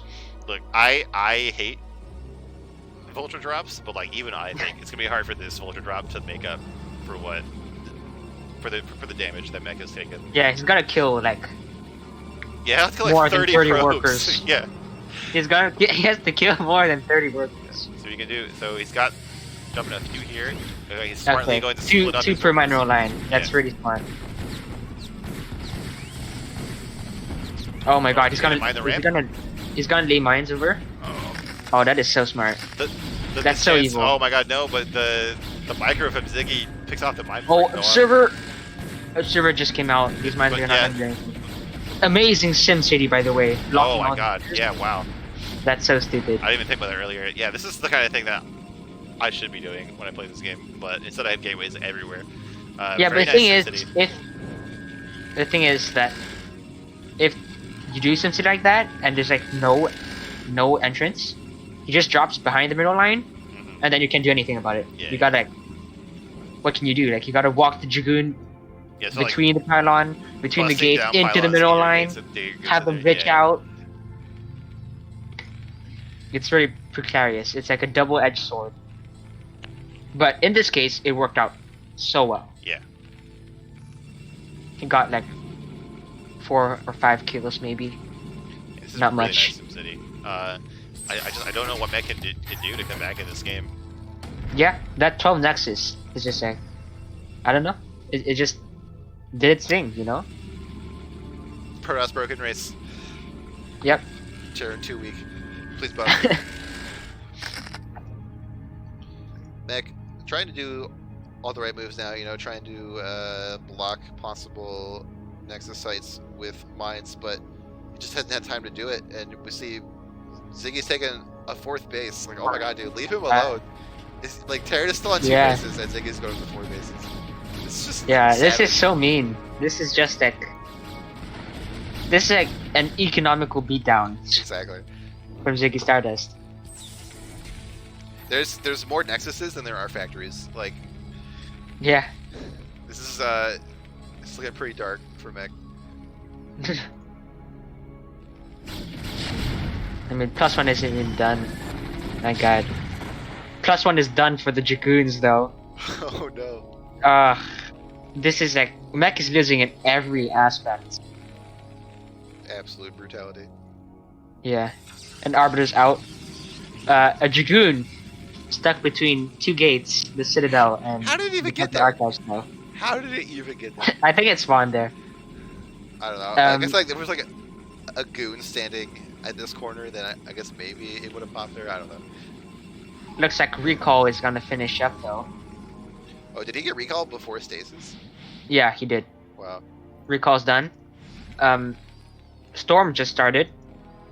That one Dragoon that's stuck is gonna cheerlead for the rest of the game, I think. It's like Ziggy's strategy is to like look at the checklist of things that Terran hate and do them. Like, yeah, and he did every single one of them. Like 12 next check, DDT's check, recall check. Like, yeah. Just like everything that you don't want to happen in one game. And like it sucks even more because he's cross spawns. Yeah. So you couldn't do anything about it. Lucky spawns, check. Like, yeah, like. It's so brutal. And, like he's gonna build up this energy. It's gonna be like 30 seconds, and he's gonna fly this Arbiter in here. Oh my god! Don't run into the turrets. No. Oh my god. Ziggy with the stasis. Like, wow. He did have stasis on 3 tanks. Oh wow. Try to okay. buzz in here. This is definitely not a good choice. Like Terran units are so good on defense. Well, I said that maybe he just has enough with these speed zones. Yeah, maybe he just had. Maybe the 12 Nexus just like it was like okay. Well, so not the most efficient way for Ziggy to end the game, but it is enough. I mean, he did it. Yeah. I think that's G now. Like, there's no tanks left. Well, if these 3 come out of stasis, it might be able to come as goods, maybe. But oh no, they're not gonna come out anytime soon. Yeah, they'll be here. Not like, next anytime game. soon. Yeah, this is the end. There's like 2 tanks just started. Like 1 tank is on the way, and then 3 vultures. Not gonna do anything. And there's like, look at the rally. GG is called. Like, loses the first game. Very sadly, very brutally, and that's Protoss, boys. Yeah. If you meet any Terrans, okay. any salty Terrans, just remember this game, and then you understand. Okay, so you understand how it feels. I did the games in the wrong order because they're like alphabetical. Oh my god! Order, but so that was game Overwatch 2. first. Yeah, Overwatch is first. I didn't catch it until like the end of the game. I'm like, wait a minute, what happened in game 1? All right. So let's get into game 1 of this series now. See what. Okay. Well, we know how game 2 went. Exactly. Okay. Maybe we have some insight as to why it was the 12 Nexus. Yeah. We definitely had the games in the right order.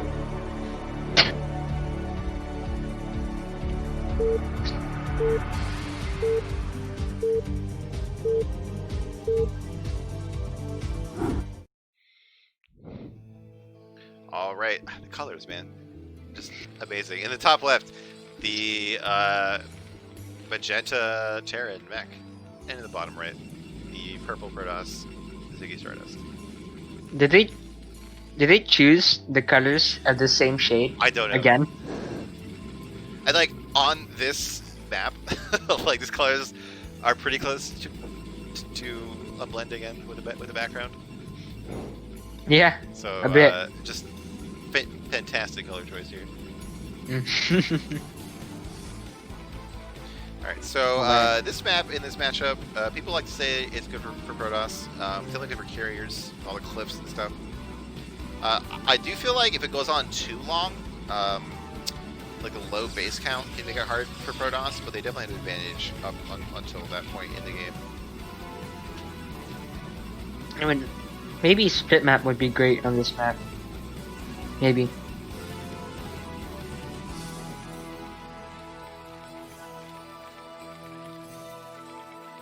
See what happens in this game.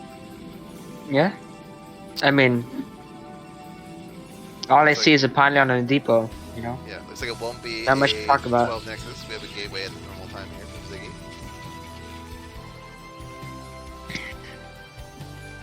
I mean, I don't know.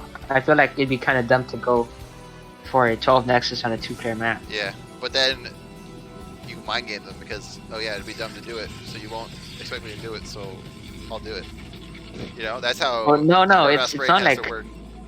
It doesn't work like that. It's just like it's so easy to counter. You can't hide it. Like he can't bunker rush you every game on a 2-player map because he's gonna see it. But for example, like last game, he got cross-spun somehow, and I mean, you can't do anything. It's just, yeah, that's it. Rip. He's gonna get away with it. Then he goes UTs. Well, too bad. Can't do anything about it. So, both players are sending out these worker scouts, but they're gonna see everything pretty normal here. Oh, so we do have 3 guys staying in gas for Meg. Do you think it's gonna be like a 2-fac? Oh, yeah, maybe it might be. Okay, so yeah, he's cutting SCVs. It's gonna be a 2-fac. All right, and that probe might have been able to see that. Might have been able to check the gas count really quick. So Ziggy might know what's going on. Oh, we have an early zealot that I didn't see. Not like a forward gate or anything, but you know, just getting a zealot out of that gateway after the core started. So some potential for damage. Definitely gonna be able to force his way up the ramp and maybe even see the 2 factories building. I don't think Mech should have built that 3rd Marine. I think he should have pulled SCVs and tried to block it. Because you can definitely block that Zedit from coming up the ramp. Oh, yeah, here he goes. Wow. Nice positioning with Wow. 3 Marines. Okay, so gonna be in the dark a bit longer. it's gonna be 2-fac. Some scummy Terran, I guess you could say. It's a justice. It's like retroactive justice for what's going to happen in game 2, right? Yeah. Anyways, more Marines on the way. A Goon and a Zedit coming in this time. Definitely knows something is up.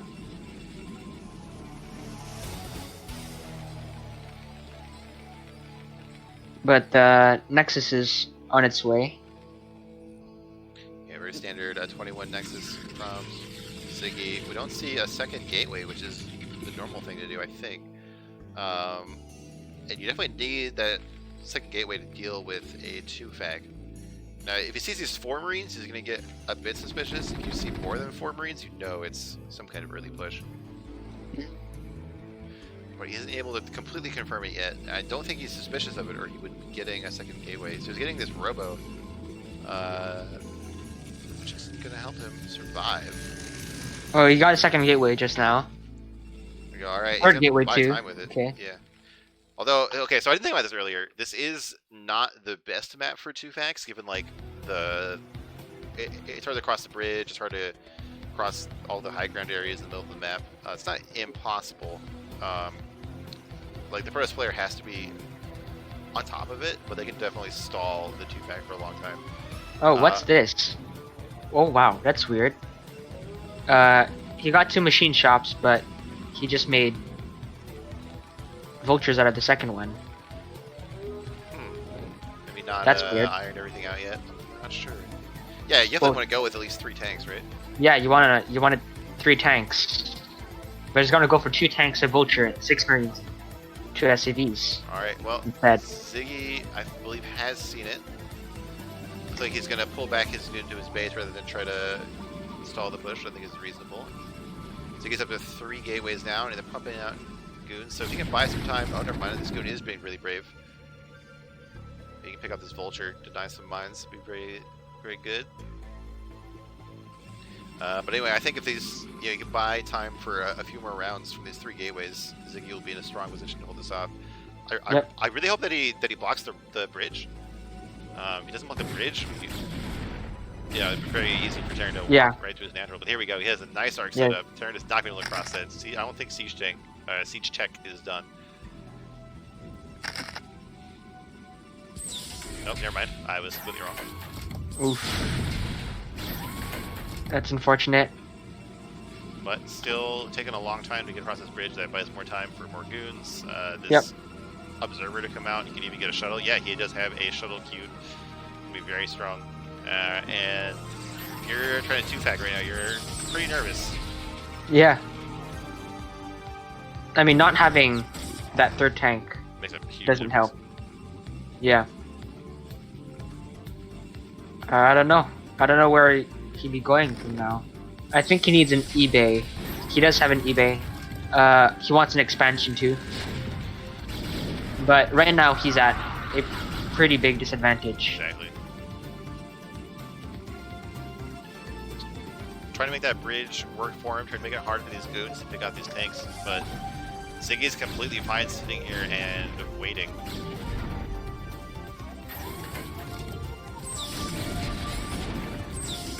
Tanks are inching forward, but it's just not fast enough, I think. Oh yeah, definitely not.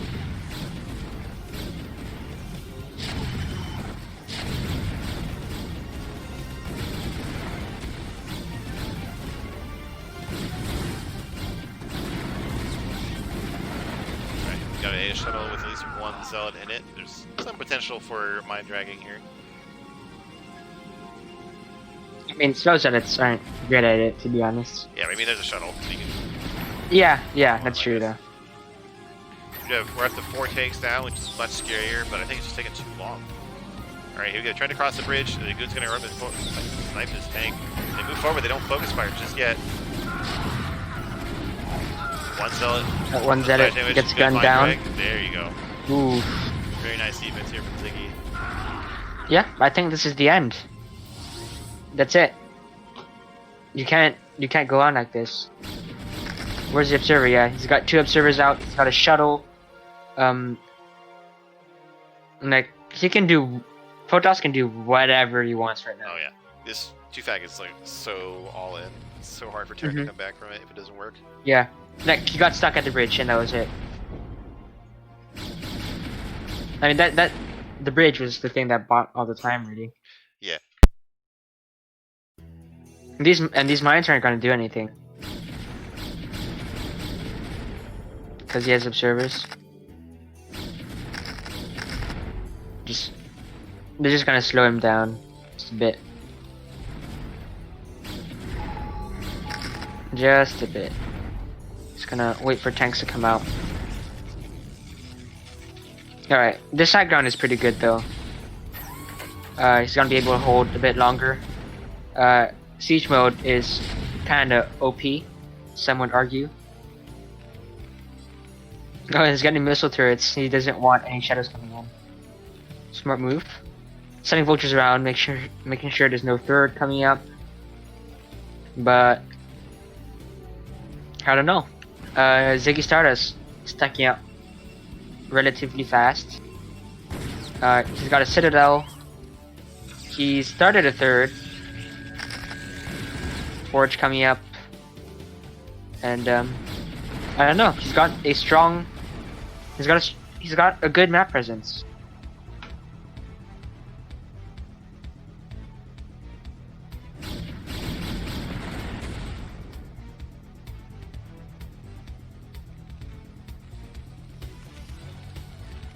Alright. I have no idea if you're talking or not, but... Oh, can you hear me now? Okay. Yeah, right, okay. Something was wrong there.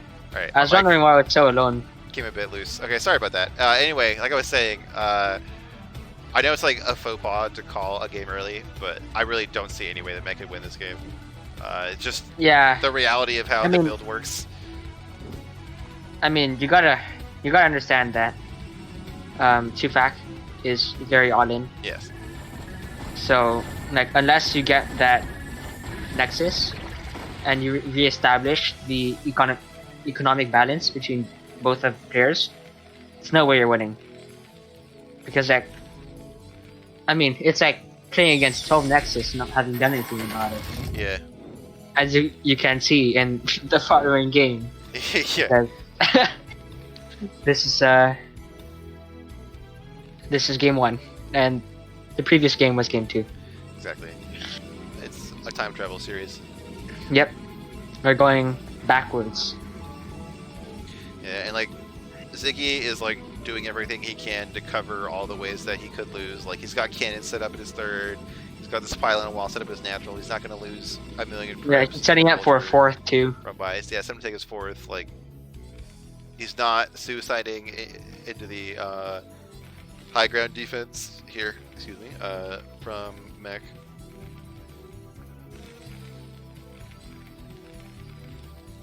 He's got almost 3 times as many workers. Like this is oh my god. 60 workers to 20-ish? No way. No way. I can't see any way he can win. Like, he's just stuck here. Alright, what if he gets the nukes, and then oh yeah. Ziggy yeah, I goes think he can. Yeah. AFK yeah. and, like, loses all of his army to 1 nuke.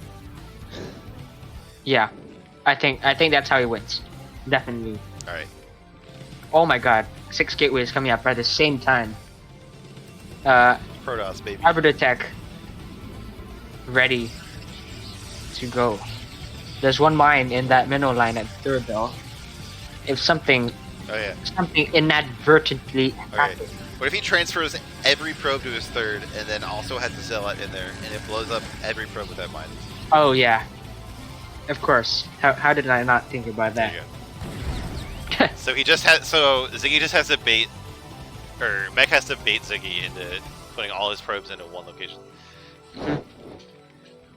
I mean, maybe Ziggy will forget that it's PvT and like he'll think it's PvP. He sees the Zealot in his mineral line and then drills all of his probes into it, and the Zealot glitches into the mine, and everything explodes. All right, that's the game plan. Make your opponent forget what game he's playing. Yeah, maybe he'll think it's like Street Fighter and start hitting on his like fighting game controller. Yeah. So there's this drop coming in. I'm worried it's gonna fly right into these cannons. No, he smartly pulls away. Oh. Very nicely done there. Gonna try to find some window here, but this cannon coverage is pretty decent. The units aren't too far away, and he can of course retreat these probes somewhere else. Oh wait, this mine is finally gonna come into use. Oh my god, it might actually happen. Yeah, if he brings units to kill this drop, it might actually go up. Or it might just kill all the probes. Are gonna die anyways. Yeah. So. Is this really probe tight? Is this wall here? Oh no, okay. You can get probes there. My god, the mine's gonna go off, but there's no probes. Oh my god, that mine could killed vultures. That sucks. That sucks so much. I think this trap is gonna die too. Yep. Rip. Well.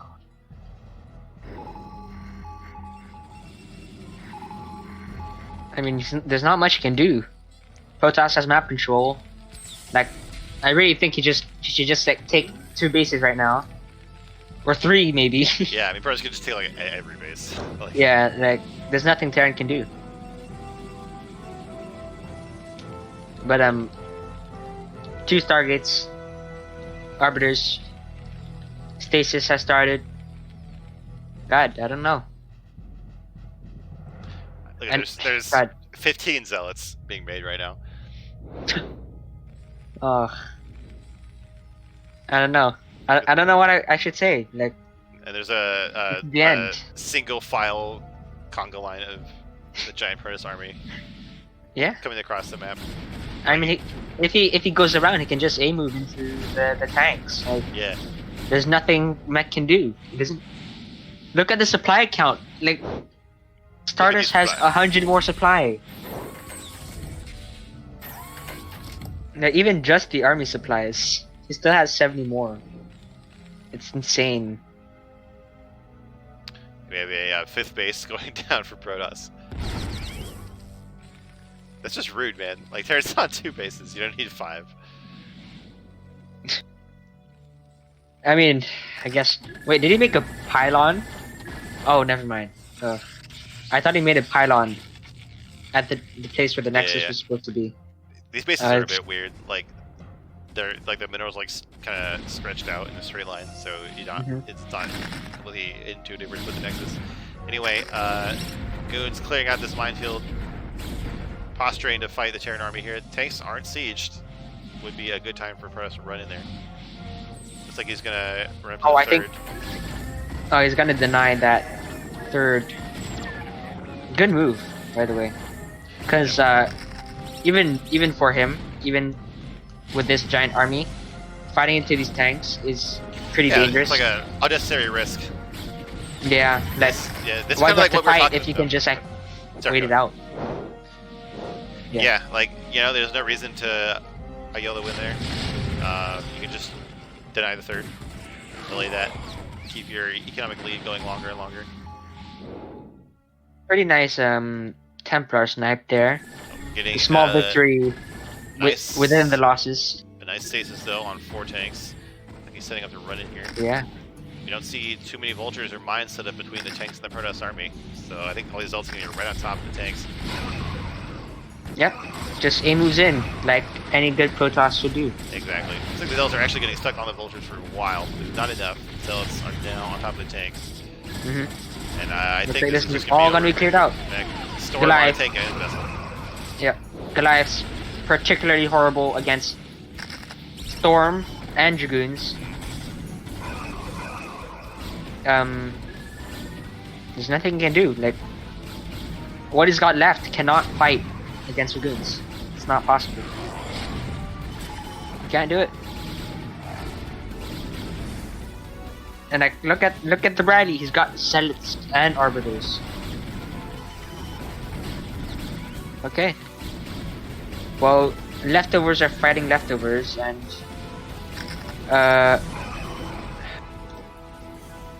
Mech is holding on for dear life. Alive, but yeah. His main is almost mined out. His natural is like 1/3 of the Oh my window. god. Ziggy Stardust taking a 6th behind this. All the way up here. Brutal, dude. Busting into the natural. Picking off these Goliaths. This tank gets jumped on by 2 Zealots. Desperately sieging behind this. Trying to hold that ramp. But the Zealots are too strong. 2-1 has kicked in for the Zealots. You might see a recall. And the Arbiters. Yeah, we see a recall right as the game ends. And recall right as the GG is called. Just gotta get that finished for the achievement. Right, disgusting. Ziggy takes a very commanding backwards 2-0 series. Yep. Disgusting Protoss. What a disgusting player. When Terrans rage about Protoss, they're talking about Ziggy. Yeah. that stuff. Exactly. Oh no. The next series is TBT. Oh god. Oh no. Oh no. Alright, let's hope they do some aggressive builds every game. Or like some insane drop. Please. Please, oh god.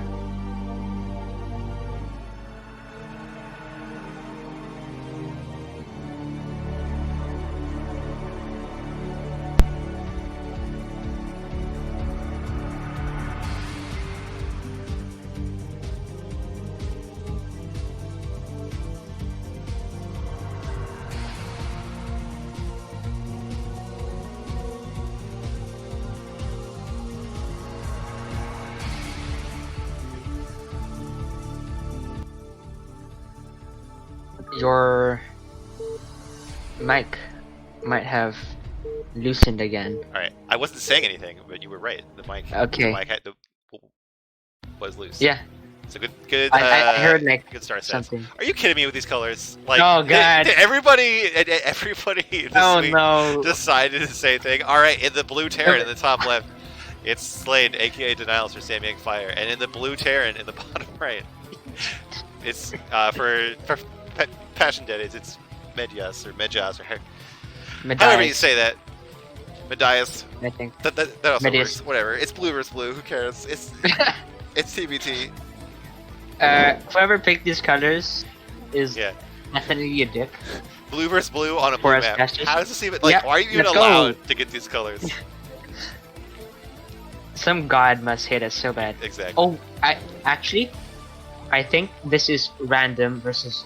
They picked random colors Oh, I mean, sure. because they shouldn't have been able to pick these colors, Yeah. right? Like normally, if you pick blue, you can't pick another blue. Yeah. So, thank you, Blizzard, for failing at whatever fix you made for the colors. Absolutely. Yeah, stupid. I think I remember people talking about that, how, like, it'll ban what colors you pick, but it doesn't block those colors from being randomly selected. I remember something about that. Stupid. So dumb. So this SCV is crossing the map pretty early. Oh yeah, that is. But, like, I don't. It's not gonna be like one proxy racks or anything. But, like, probably just a scout with a barracks. Like, not like some kind forward of racks. all-in attack. Yeah. It's just like a small. It's just a bit of pressure, right? So like, the further the racks is, the more aggressive it is. You could say. Yeah, that makes sense. Like if he made the racks at third, at like 6 o'clock, then that's pretty. You don't like the other guy. Ooh, so he has a second SCV leaving his base. Is this gonna be the scout with? Yeah, this is the scout. But, like, why not just scout with the SCV that makes the barracks? Because it's late, I think. It's guess. a bit late. Maybe like 10 seconds late. Yeah. It seems like worth sending out a second SCV. I don't know. I'm not Terran. I'm not big brain. I'm a pro speed brain. Yeah. It's a bit late. I guess it's just like it's to make it's to not be suspicious maybe, because Maybe. if you start with the racks, it comes up and then you miss, like you don't see an SCV on the way, and you think, where'd that come from? But, like, Medias is already in here, seeing that there's no barracks in the base of Denials. So, like, he already knows that the barracks is on the map somewhere. So there's a factory, so he knows there's like it's not BBS, so something's going on though. All right, here comes Denials Yep. in here at the main. Oh, nice focus fire on that Marine while it's rallied. He But pulls it's just some gonna die to the SCVs, SCVs, right? So I guess they'll just cost him this mining time. Not like a huge deal. Yeah, I mean, they just. I mean, Medias is doing great, anyways, because one SCV beats one Marine if Mike rode well. Oh wow, that one SCV left. Okay. I couldn't even tell that was a different color than SCV. This game's gonna be brutal, dude. Yeah, this is gonna be hard, to say the least. Factory finishes up. Gonna see if it's gonna be Vulture from both players. I definitely think Slade should go for tanks though, because if you look at the I mean, Medias has a Vulture out already, but Slade has no Vulture yet. Okay. Well, Vulture just now. That makes sense. Looks like both players have machine shops on the way. Medias is a bit farther along, but not super critical. Both players start their natural command center.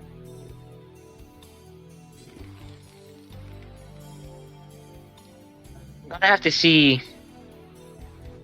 who switches first, because that's definitely gonna be interesting. Alright, more factories from both players. Not yet from Medias though. He needs to drop it pretty fast. Oh, I think he... Did he get speed? Or is that just normal vulture speed? Maybe I'm dumb. I think it's normal speed for both of them. Right. Okay, so thanks to some miss macro, looks like Medias is gonna lose his vulture lead. Unfortunately. Unfortunate. But he's still up workers, so that's pretty good for him in the end. CCs will finish up at around the same time, so that will be good for both players. Right. Both players are going mines, which is gonna be fun to see because slow vultures fighting slow vultures is very funny. Yeah. I mean, because you know, fast vultures, speed vultures they look like felines attacking each other so fast. Slow vultures are like they just kind of shoot mines, well, shoot grenades and then kind of do their thing. Medias really thinking it's gonna be tanks though. So he's gonna lose this map control. Not good at all. Not good at all. Yeah, Daddies able to just scoot right on in here, put these mines down right in front of his opponent. Gotta see if anything leaves Medias' base.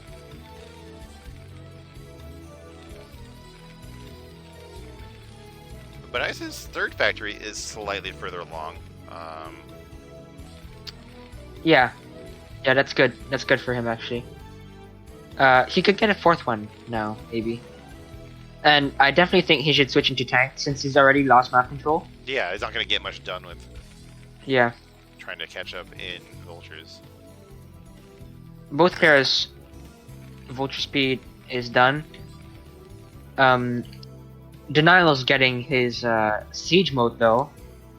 Right now, I don't think that's a great idea to be honest. But he is switching in tanks, so I take that back. He's getting his armory. That's generally a bad idea actually. This early, Really? you don't need +1 that fast. You want your 5 facts up before you get before you start getting your starport, right? Because you get starport at about 75, like 50 to 75% of +1. But what's this? What's going on? I have no idea. Looks like What's going on? vultures This color from is. Medias. I don't know who's who. It looks like there's more vultures from Medias, but there is one tanker on the ramp. Can these mines get it? Oh god. All these mines are getting These their own vultures. Oh my god, wow. 3 vultures died to their own mine. But in the meantime, there are 4 vultures down here from Medias killing workers. Not Wow, great attack. too much of a difference. Okay. I guess it got him like a 4 worker lead, killed 7 units. I really wish that those 3 vultures hadn't died to those mines there. Okay, so Medias now switching into tanks. So All right, everybody. well, he's got map control now, so I don't know. The tanks are But- coming out. Get your snacks. Get your picnic blanket All right. ready for a while.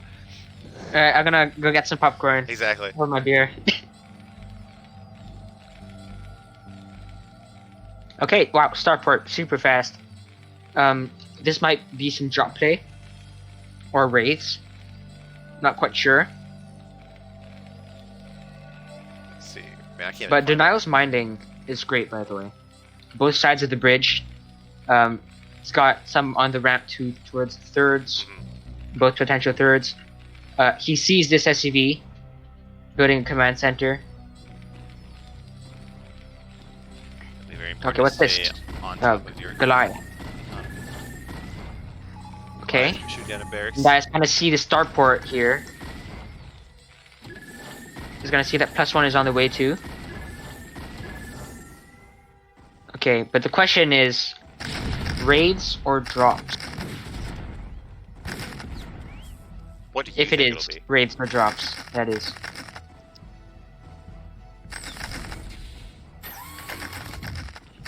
Wow. Look at Medias' minding. Oh my god! Oh! Oh, wow. that is why you. This is such a valuable lesson. Yeah. You can't push out with tanks that early. Just does he even have scans yet? No. Don't go out with tanks without scans. Looks like drops to me. From denials. By the way. Yeah, we see that control tower going down. No Yep. science facility just yet, or anything that would help with the upgrades. Do see the third command center started for denials, but it's a fair amount of time behind the command center of Medias. The Medias has no defense here. He's kind of relying on his contain. So that dropship could come out and do a lot of damage to this third base down here. That's actually the point, because you have mines, so he can't push out. Yeah. Right. Well, I mean, look at that! Look at that! Yeah, he's It's trying mines. to, but he's getting picked up by That's mines. so. You can't do that. Not without scans. Not without vultures, at least. I'm so mad because this goes against all TVT theory. Like, you do not push out with tanks alone, ever.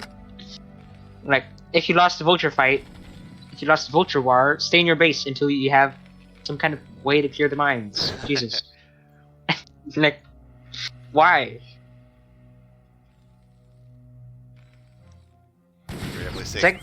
It's like going Hydras against Mutas in ZVZ. Or going Hydra. It's stupid. You don't do that. Oh, some mines could go off at the third here. Nope, never mind. This is Oh, it. wow. Hit the Goliath That's a and good mine. bruises some tanks. Medias' third has finished, though. So I would really like to see for him to add like 2 extra factories, and then he could either go up to 9 factories or go with like 4 factories but with machine shops.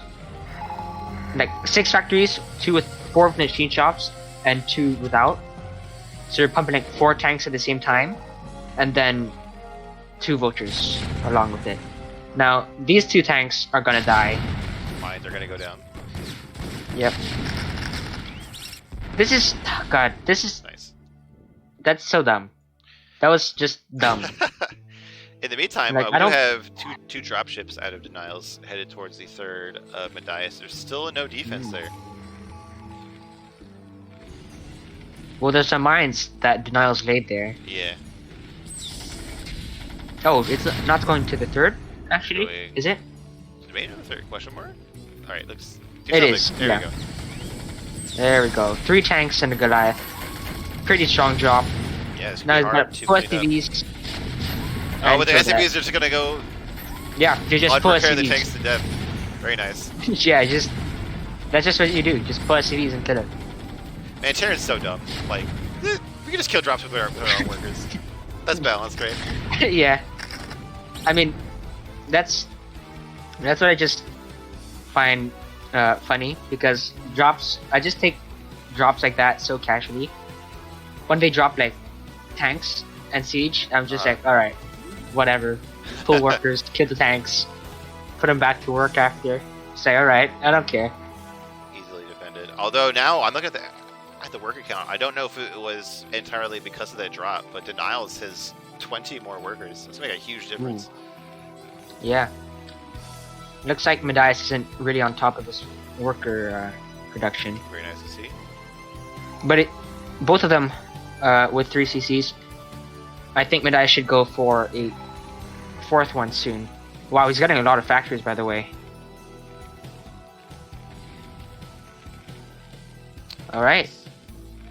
Slain crossing the map. Yeah, not much. Sparing. No contention here from Medias just yet. Is he gonna get? Yeah, he's just gonna walk right over this bridge. Wait, where's nope, the army? Nope, he's gonna siege the bridge. Yeah, where is the army from What's Medias? going on? I don't. There's some units to the I third understand. here, but not that much. Like, he's got a lot of factories, but what? Where's the army? Yeah, we don't see anything being made by those factories. Okay, we've got like a few tanks. Very nice. Means art, that won't be crossing yeah, anytime soon. going to cover the bridge here. Alright, nice. A few turrets at the third. Gonna slightly prevent drops. Looks like he's gonna go in the main though. Ooh, I like this. Okay, there's a couple of drops on the perimeter, or a couple of turrets on the perimeter. Nothing to stop drops from getting in the middle of the base. Yeah. Gonna siege up in range of the mineral line and the production. He's gonna pull CVs again. Oh, but not to fight. Oh, with them. not to attack. Oh, maybe to attack. Clump. What's going on? I'm so confused. Who's attacking who? All right, so a few workers go down there. Not a ton of Yeah, damage not too done with bad. that drop. Oh boy, Slain with a massive bank, but also massive amount of workers. Is he producing more? Jesus Christ. Never stop. Who was it that we saw get like over 100 in Me. one game? Oh, it was you? Alright, yeah. Yeah. 104 workers. Pull all the boys, dude. Yeah. That was so dumb. It looks like there was some dropship action here by Daddies to weaken the contain. Hasn't completely cleaned it up though. Meanwhile, we have just a ground force headed to this third area, but I don't know if we'll be able to fight up this ramp. Oh wow! It's gonna scan for Look at that. Denial's up in upgrades. He's got +2. The dice. Oh wow! Yeah, and 2-0 is the big upgrade point where you can start two-shotting tanks, right? Yeah. Yeah. +2 is like the point where the game changes. Yeah. It's like the milestone, yeah. Oh wow, just walking across, just waltzing into the natural, Yeah. just like saying, yep, But not even sieging. got nothing, I'm just siege right up, right there. He's not even sieging up, he's just he's just like walking there. 1-1 does kick in for Daddies though. Yeah, he is. Armor upgrade, not amazing in TVT. You can get it. It's good against SCVs and raids. But otherwise, I don't know. I'd never get it, to be honest. You don't even need to get +3 attack, to be honest. Well, but Daddies has cleaned up that push.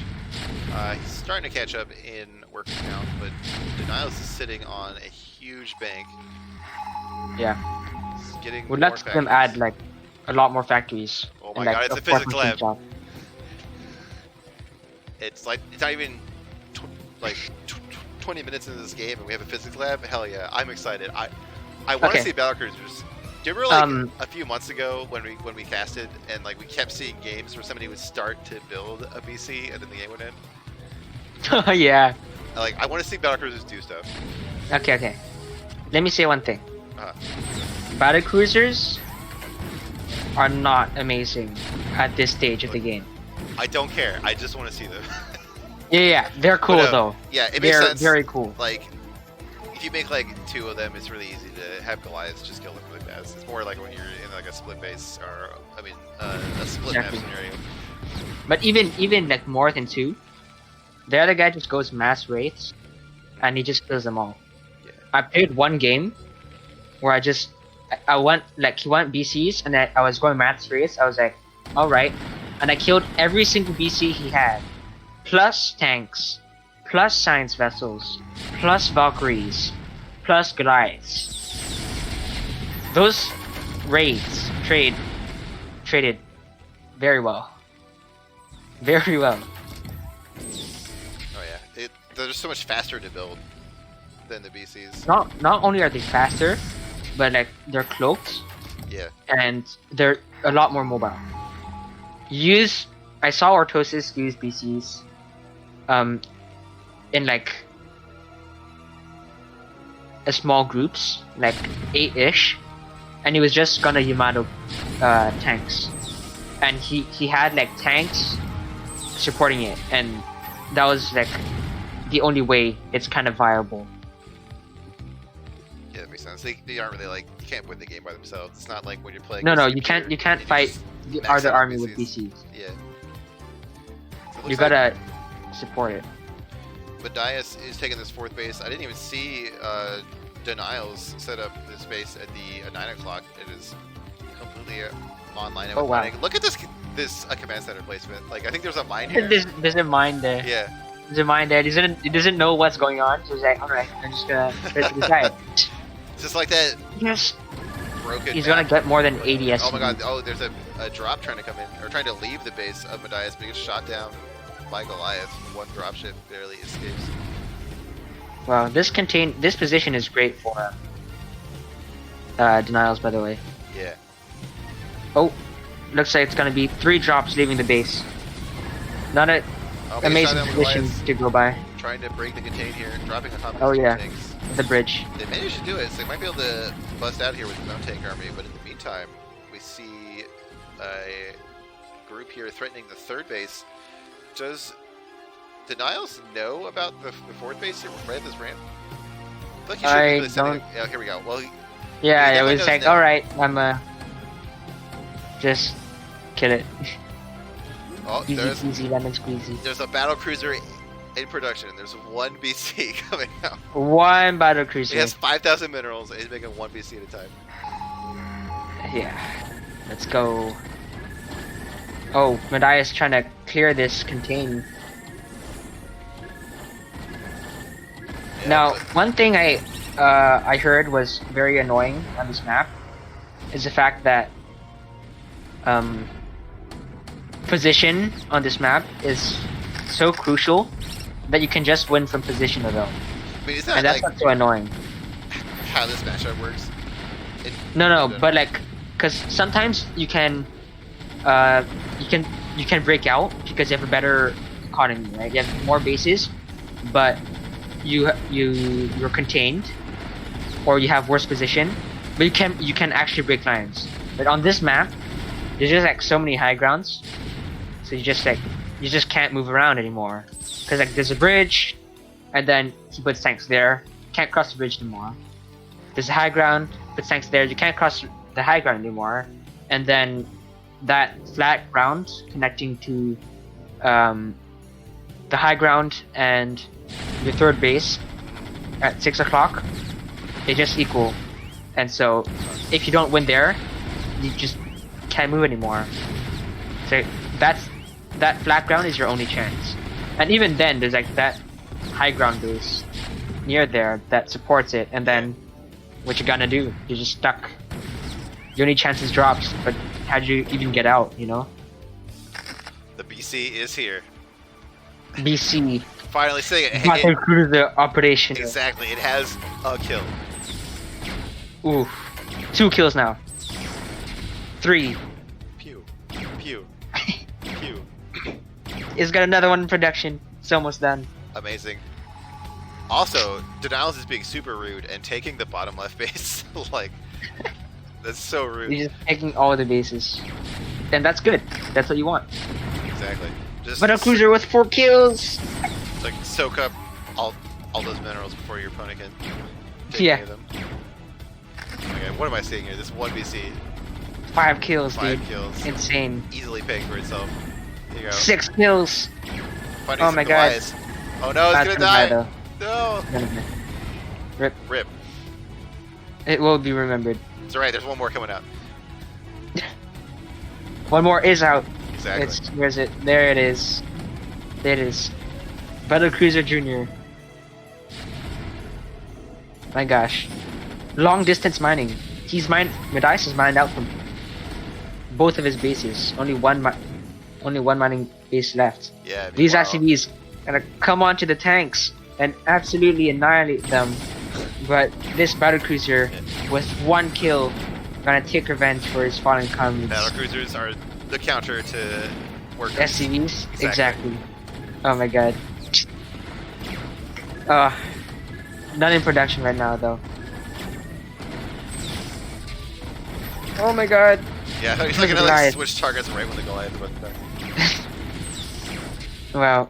It has 4 kills. Will it break its previous record? Okay, alright. 5 kills? 6 kills? 7 kills? 7 Record has been kills. broken. New high score. Dig, dig, Oh dig, my dig. god. Insane. Oh, it looks like it's gonna die though. Goliath's pretty good. Wow, it's really only taking like 2 Goliaths to kill a BC. Pretty nuts. Oh, they kill each other. Oh, almost. Exciting action. GG. By By says, alright, I didn't win the game, but I killed 2 PCs. Yeah. I'll take it. Easy game. Alright. I said it. I said I'll be okay with a long game if we see PCs. And we did. So happy. Alright, so for game 2, I'm gonna say I'll be happy if we see nukes. It's my condition. That's a wish that will never be fulfilled. Nah, come on, man. Come on. Like, we got really close to scouts that one time, remember? With Fujishira? Like, he You got got all both the upgrades, upgrades? and he never made any. Oh, that was so sad. But, that was pretty close. I was really happy with that game. Oh my god, colors we can actually see. Alright, we have Denials in the top right, the Battlecruiser Boy in the yellow Terran, and Medias, the dark purple Terran in the bottom left.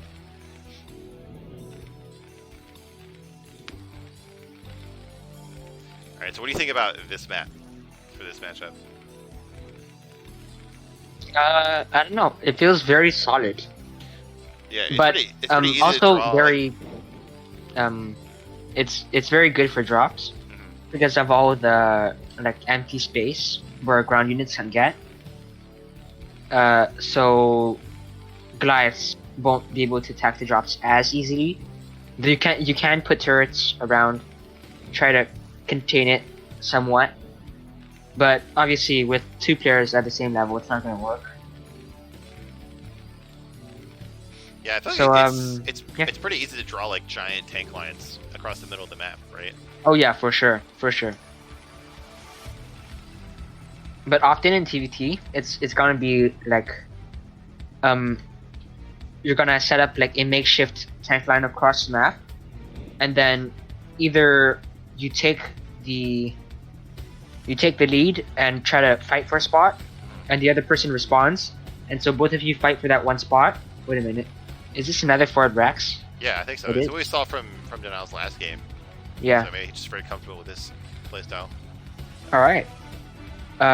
So like I was saying, you just like fight one spot at a time.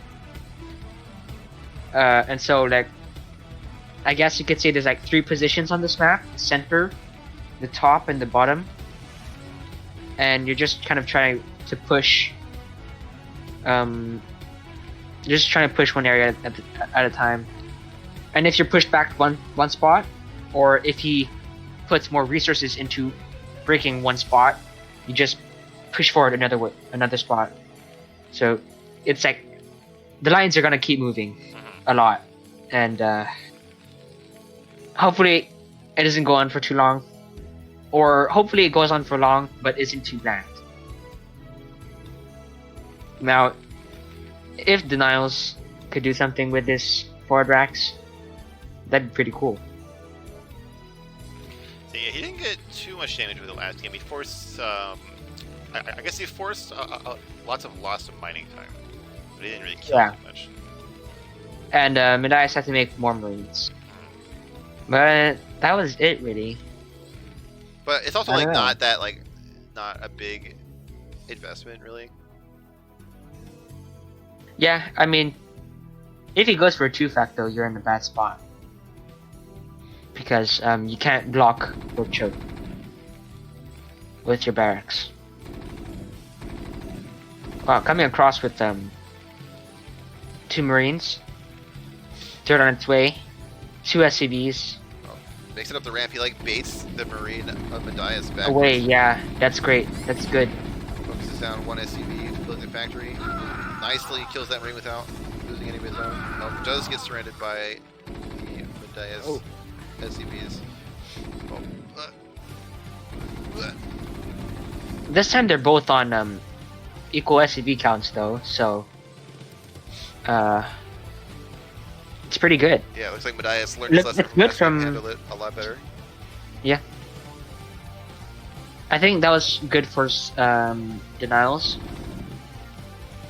Though he did lose 1 SCV. So I don't know. It felt kind of good for Denials. He is down 2 SCVs right now, though. or 1-ish, because that scout is gonna die soon. But feels it feels like nothing has happened much though. Both players kind of on the same level. Okay, Medai's gonna go for a small push though. He's got more Marines and he's got a Vulture.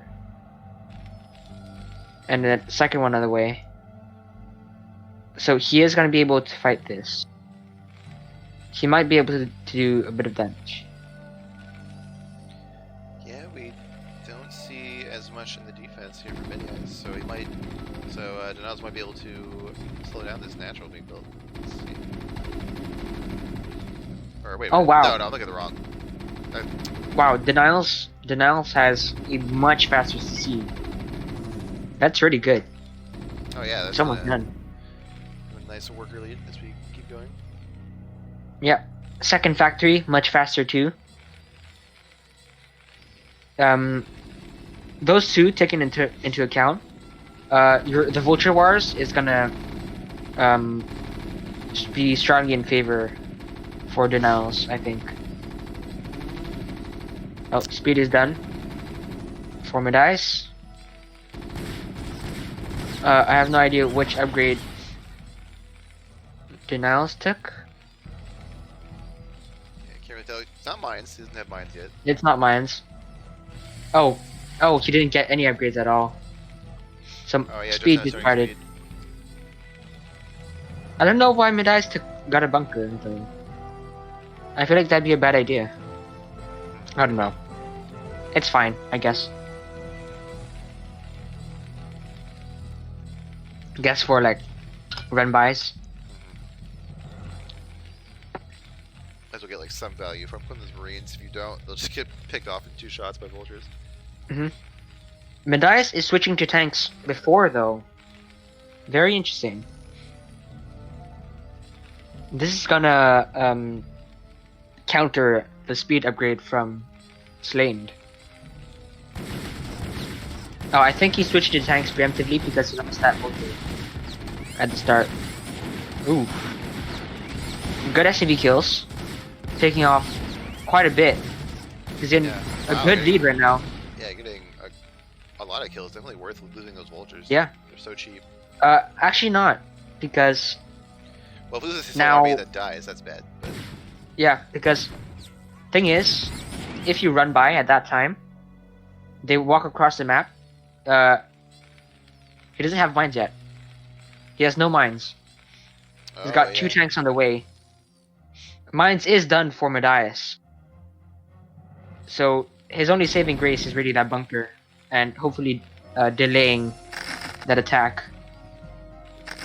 Okay, so siege is halfway done. Denial's getting an armory really fast again. Which again is a bad idea, like I said previously. Those tanks are so close to death. Oh, if they die, it's huge. If they die, it's so huge. Pulling some boys to repair them. The bunker is getting shot at. No repair on it yet. A little worried for that bunker. Yeah. Like not even trying to repair it. Siege mode. Siege is up. Oh, they're in range. Oh, and the tank dies. And the push is dead. Oof, that bunker's... that bunker's gonna die. Yeah. Well. Wow, Medai's really kind of pushing it. Riding across the map. Yeah, sending even more tanks across, but like I don't... pretty confident. Is he gonna get anything done? Like there's more tanks here for Denials. Oh my god! Oh, the These tanks are gonna die! Never mind, alright, this is pretty good. Okay, wow, this is big. Yeah, it's kind of what we saw last game, right? Like, Denials was just charging into minefields a lot. Yeah, no! Don't do that! Absolutely stupid. Stupidest thing you could ever do. Lose your tanks. What the fuck? Come on. Oh wow, he unsieged the tanks and moved forward. No! Just walk up to that and just kill it. Game is hard. I'm so disappointed. He could have walked up to that. He could have really walked up to that and just shot stuff. So the worker count looks pretty even. It does. We see the fast armory here for denials. We also see fast wraiths here for Midias. Ooh. The wraiths could help him get some more value, but we do see Goliath already. Yeah.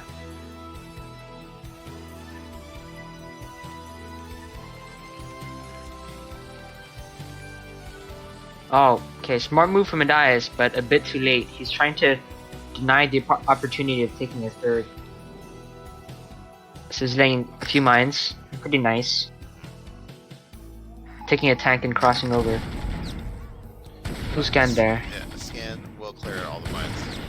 Let him lock down this third. Tank being misrallied or something for denials. No. I think he sent it over and tried to deny that, but failed. Okay, the Wraith coming in hot. Exactly. Trying to get some things done. Oh man, if Slained takes all of these to the third, Midias can just unsiege and walk in. Yeah, he's got so many tanks focused here on the third. There's only one tank here trying to defend his whole national domain. Yep.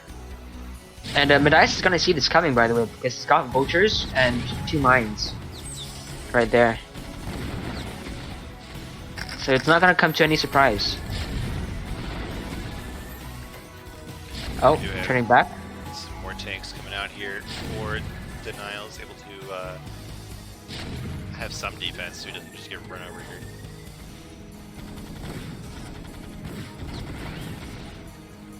Oh, mines. Oh, they get shot down immediately. Okay. Scan on the army. Midias keeping a tank back. Oh, the Wraith. Trying to Oh, he pulled back from his contain. Smart move, by the way, because if tanks are over there are less tanks at the choke, generally. So he's putting back his force to deal with this attack, which I like.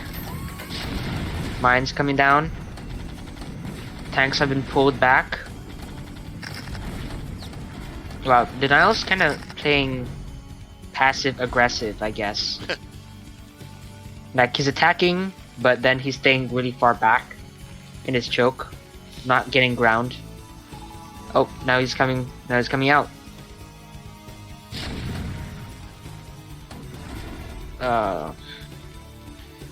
Not much happened there. Okay, we're gonna run these tanks in the middle. So Midias finally starting his third command center, trying to get more wraiths, but I think there's just enough Goliaths sprinkling here. Oh wow! So fast. This fight is going really badly for Midias. He doesn't have enough tanks. Yeah, he's working off one machine shop, which is not a good idea. Definitely right. Well, they're even in supply though, which is surprising somehow. Ooh, what's going on? These mines might do something. They might do something. Looks like he's gonna avoid them possibly by accident. Oh, we do have cloak. Oh, we got cloak. They're gonna focus on the Goliath before the scan comes down. Oh, but 2 more coming in. There we go. 1 Wraith goes down. Some more reinforcements coming out.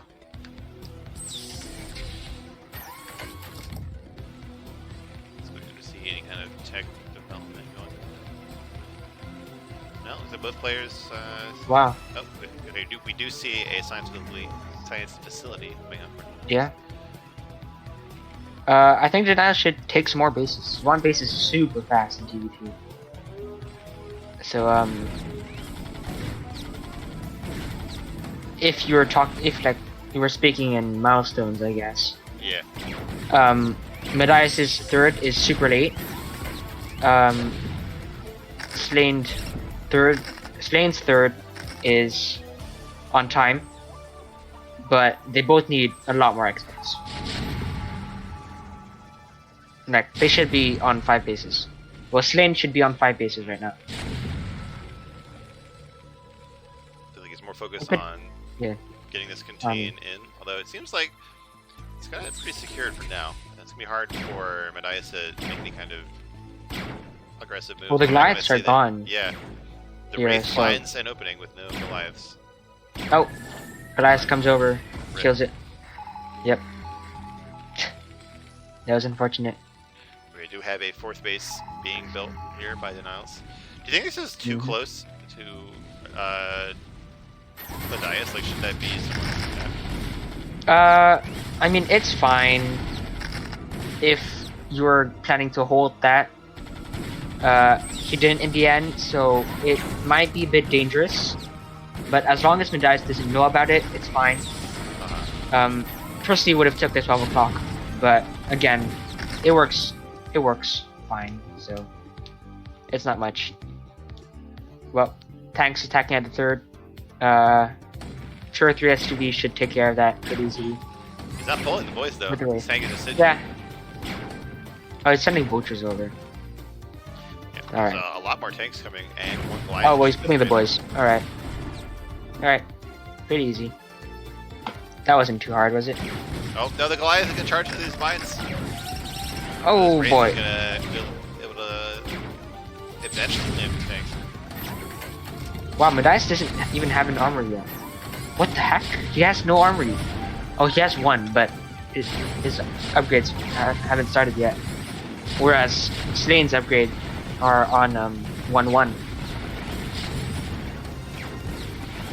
Mathias having some trouble. Thing is, I'm losing a good amount of units. I guess right when I say that, it looks like you've been well cleaned up. Working count is still even, but this 4th base is done. His backup, Slane with a contain again at the natural choke, which is always nice to have. Obviously, any kind of forward position you have can be made. You can roll. You can make a snowball out of it. You know. Oh wow! What the heck? What's going on in this 4th here of Mathias? Is an SCV gonna take it out? Oh, I didn't even notice. There's like an eBay and a barracks there. I don't know what's going on.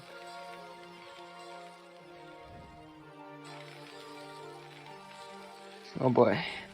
Okay, so Slane Denial's 4th is online, so he might want to transfer a few SCVs over there. His +2 has started. He's working off 3 machine shops, soon to be 4. Great position, but Mathias is trying to push out with a few tanks, and he's gonna transfer a crap ton of SCVs over to his 3rd. Oh, yeah. And that one SCV over there is doing a great job harassing the mineral line. Oh, Goliath's come over.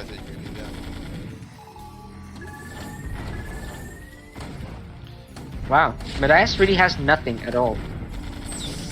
And I mean, he has more supply, so it did something. yes, how does he have more supply? Where is his supply focused in?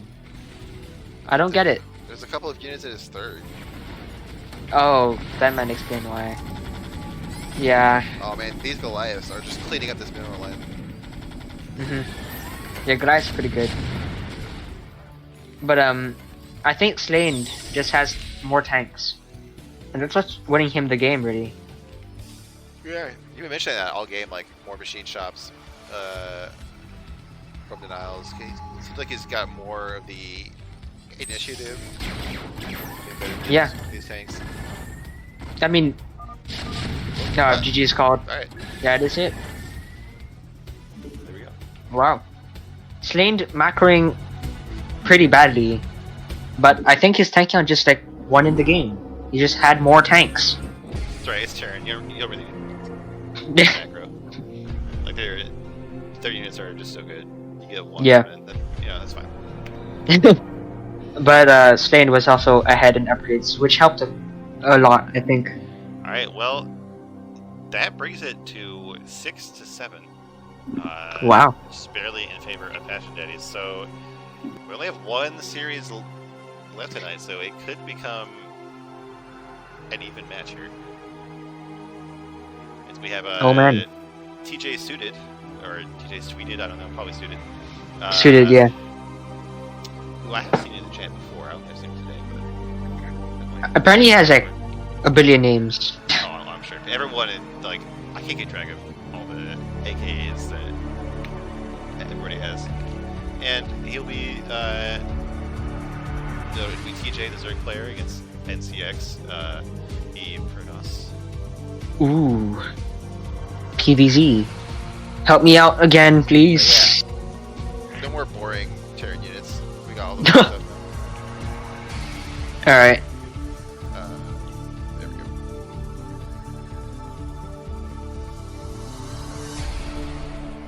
Okay. Game is up. Alright. Awesome.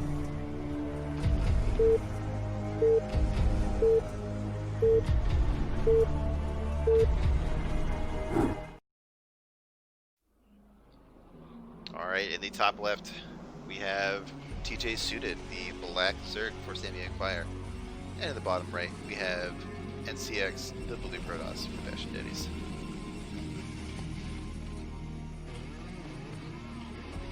Wow. Alright, so Excited as to how this is going to go. Exactly. So we did see this map in this matchup earlier tonight. I forget exactly who that was. Yeah,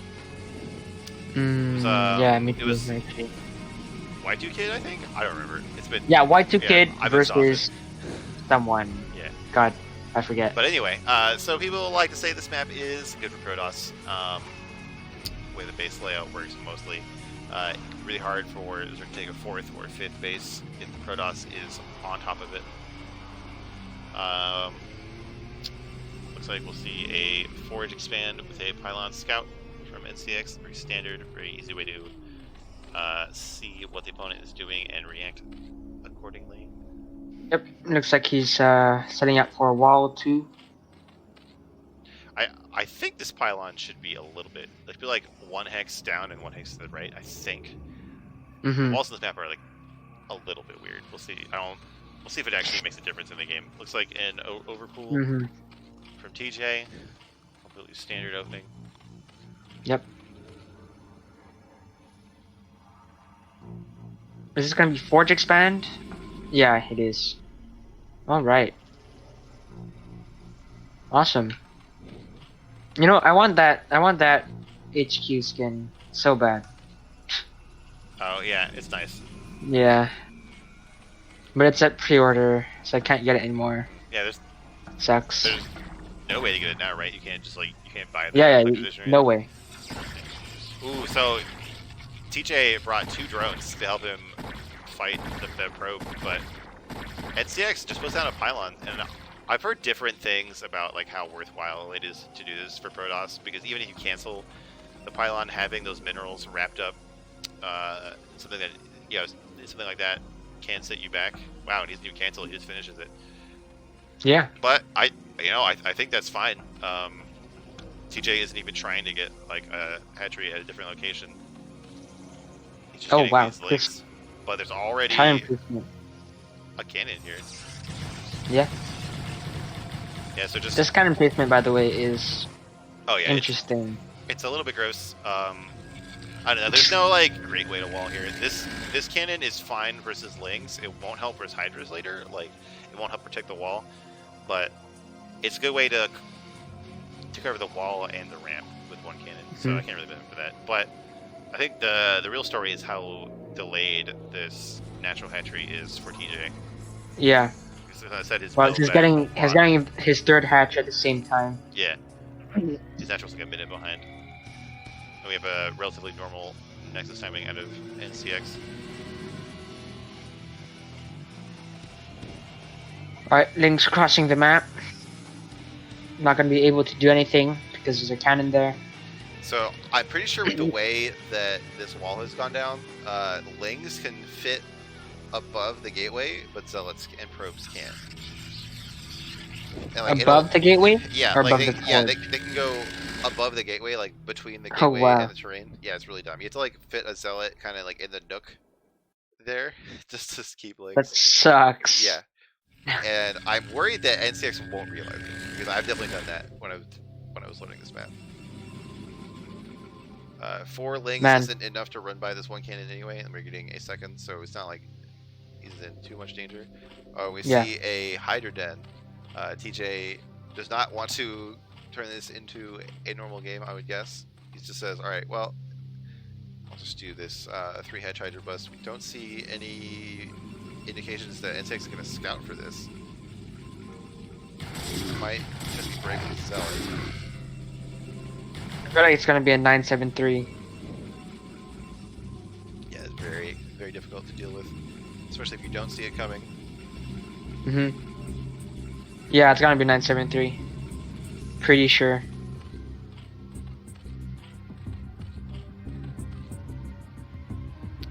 You're right. I think once. Okay, I think he should cross the map right now. Well, not with that Zedit anymore. That Zedit's almost dead.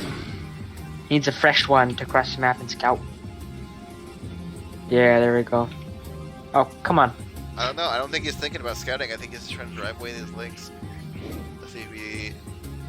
Oh yeah, this is definitely a 973. Yeah, More like it's 972 actually. Already being spawned. It's like 972. Yeah. 9. Oh, 2 Zedits crossing the map. Yeah. 3 Zedits. Alright, so they are going to see the Hydra at the very least, give him more time to make cannons. Yeah, if you can delay just a bit, that would be pretty helpful too. Every second counts. Yep. Speed just finished, so range is on the way. Right, he's seen the speed Hydras, he should know what is coming. But he's getting some good drone hits. Yeah, 2 kills already. Personally, I would go for the Hydras. The problem is that they can just kite. Like, I don't know. Yeah. But this macro isn't amazing. Ooh, 100 goes down, 2 Hydras goes down. What a hero. What a hero. Oh, 2 more Hydras come up. Oh, he gets a drone too. 2 Hydras and a drone by 1 Zealot. What a wow. loss. What a hero. In all that time, NCX hasn't started any more cannons. Oh my god. And like he's still making a Corsair. Like I don't know. Did you just not realize? He's getting archives and a gate. Well, he's got another Zedit crossing. Yeah, he should know by now, right? Like he should know. Yeah, come on. Like they're upgraded Hydras. Here we go. We There's see like Pro being pulled, but I think it's just a little bit too late. Yeah, it's just too late. Like he's only building 2 more cannons. I think he's just gonna get rolled over here. Yeah. Oh wait, if he targets that pylon. Yeah, it targets this pylon, it will depower every cannon. Although it will probably give N6 more time to make a second pylon. So it looks like TJ hasn't quite realized. Oh god! Oh my god! Everything just depowered. Don't waste time with the gateway and forge, man. Kill all the cannons. Oh no! Everything just depowered. This is Protoss hell, man. This is that's nightmare. GG. That's it. That's it. He can't do anything anymore. Yeah. Oh, that really sucks. She brought over a drone too. I think. Last time was the rally. I missed rally, yeah. Oh my god, is he gonna like banner hatchery? No, he's not gonna tie it. NCX. Disgusting. Yeah. Poor NCX. Hydra Bus is evil, dude. Look at it, he even stayed in the replay longer just to enjoy killing One overlord, yeah.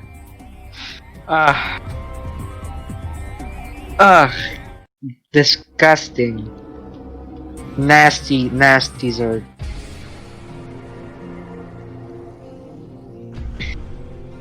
Man, that sucks for Protoss players.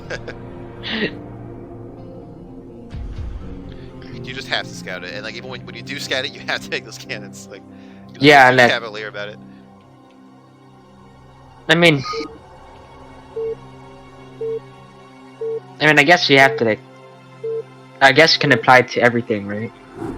Like, for example, in TVZ, if you're scouting SCV dies, you gotta make a bunker. Yeah. You can't not make a bunker, then you just die. Right. Anyways, introductions. The sort of not pale, but I don't know, drab yellow. We have NCX Olive. Protoss. Is that olive? Olive. Okay, and the olive. It is. And then again in the black Zerg, we have TJ suited. This map pretty fair for both races in this matchup. If Zerg goes for it's pretty good for the Zerg like 4-base turtle style, but that's not very popular right now. Mhm. Let's see what happens this game.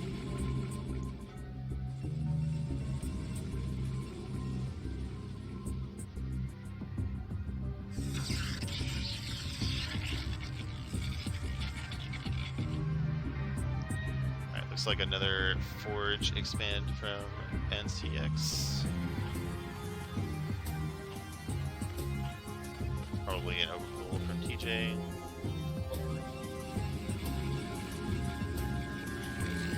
Overpull. There it is.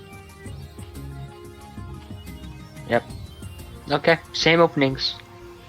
Let's just see where it goes this time. Yeah. I mean, these are both Hopefully- builds.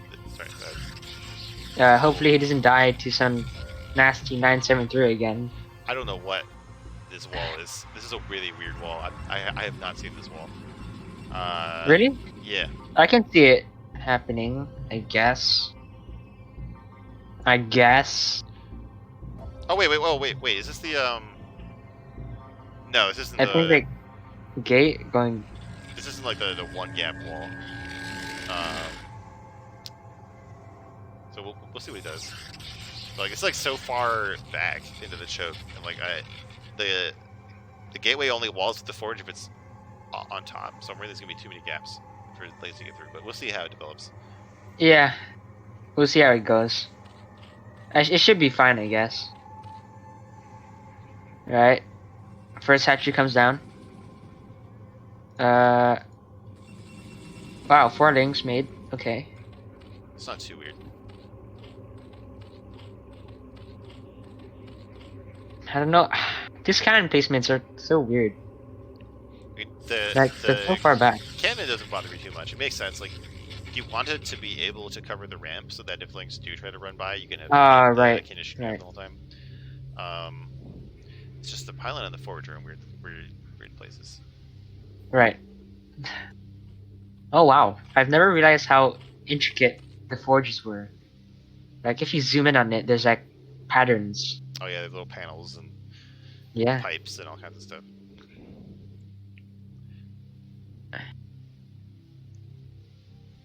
Okay. Ooh, he's trying to cannon rush? Oh. Oh my god. Oh my god. Oh, canceled it. Okay. Decided not to. That's interesting. I wonder what that was about. Guess maybe he saw the links. Yeah, maybe. I know. Cannon rush is just so bad in this game. Like Yeah, it's horrible. It's not Yeah. good. Like I think the only time you can really pull off a cannon rush is like if they go like 3 hatch before pool and you put it at the third. It's like your only Yeah. real chance of doing it. Like otherwise, like if you try to do it at the third in a normal game, they'll have lings. If you do it at the natural, if they see it, they can just pull drones and like mineral walk Yeah. behind the minerals and kill the cannons. I It's think- not good at all. I think if you pull soon enough, you can just pull 3 workers per cannon, and then it just shuts it down, Exactly. and that's it. But I've cannon rushed my cousins before when we were playing D-Bar, and they're like, "Oh my god, this is so oh my god." Yeah, look at this Nexus. What in the world? This is ridiculous. Hit Nexus in this matchup. That's so ballsy. Like, 'cause Oh, if it God. gets seen, it will die. There's no gateway. There is no gateway. Not even a gateway. Oh my god. Oh my gosh. There's even This is crazy. he even got a cannon in the main. I'm not sure what that's for. We finally see. We need to the get rid of gateway. that overlord. Yeah. Like normally you could have your Stargate started by now, and the gateway is just now starting. But he is gonna get this base down here. Is TJ going to detect it. I don't know. We probably like the Spire is already started. Yeah. I feel like. So at this point, I don't think he can get to this third base if there's a second cannon. If you build the second cannon, this third base should be safe. Now, see, I don't know. I have to disagree. Like, I feel like you shouldn't even bother trying to defend this base because, like, no amount of cannons is really gonna defend it, right? Like, if it gets caught out, TJ will just make some lings and kill it. But I mean, if there are cannons, then he's gonna make like quite a bit of lings for that, like a lot more lings than. No, it's completely. Otherwise, he just send like a few, because like the probes are no danger. There's like none. There's no probes there to like mineral walk or anything. It's like at some point, you just shouldn't invest too much in defending a hidden base. I think I don't know. Well, I wouldn't invest a lot, but just like having a cannon or two, just kind of it delays, you know, like 300 minerals. And he's trying to transfer probes to it. Are you serious? Oh my god, that is stupid. That is absolutely. This is so brave. Stupid. Oh man, and this link I see the whole. There's this ling following it. Yeah. What the heck? Oh, the 6 around though.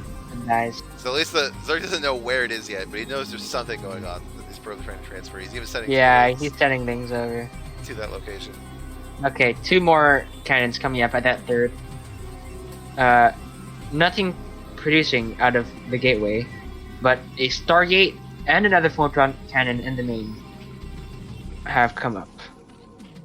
Okay, so these links have not found where that base was, but Scourge out, and there are Scourge running about. Yep, and Stargate's not even done yet. Honestly, like I would just skip the Stargate. Like, if he was going for mutas, you'd never have time to catch up. You might as well just, you know. True, but I guess like you'd want to scout, maybe. I guess. I don't know. I just don't think it'd even work. And now he's getting like 4 cannons in his main. He's worried about mutas, but Jesus TJ, Christ, it's actually making Hydras. And I think we're gonna see a repeat of last game where Hydras just kill him. Yes, absolutely no sense. He's getting a 5th base. What is? Oh, he's getting a 4th base. Yeah. What? In the world? This is some of the wildest PvZ I've ever seen. I am completely bewildered. Oh, he's just making pylons. But I think he's trying to get a 4th. Why, man? You haven't made a single. Why though? Yeah. He hasn't made a single gateway unit yet. Like. Oh my god, that link completely missed the 3rd. Oh no. It missed it. He's actually getting it. It's 8 minutes into the game, and the 4th Nexus is being produced. What is happening? This is so dumb. This is so stupid. Meanwhile, TJ has no idea. He's making more Corsairs. What's going on? Like TJ is like scouting. He's getting a 2nd gate. He's getting a 2nd gate. Stargate, I meant. He's getting +1 attack. He's getting a 3rd Stargate. Oh my god. What is happening in this game? What is going on? He's getting +1 too, by the way. Oh my god, what is happening? I do not understand. And he's getting a 3rd gas. Oh, is he gonna go like carriers? That's the only thing. Like carriers are mass scouts. Boy, we don't see a fleet beacon. Like 3 Stargate Corsair is not gonna do it. Mass Corsairs against mass Hydras. Who wins? Oh my god! Like at least get D-Web if you're gonna go 3 Stargate Corsair, man. Oh gosh. Oh my gosh. I don't know what to say. This is so weird. Okay, Hydra's coming across the map.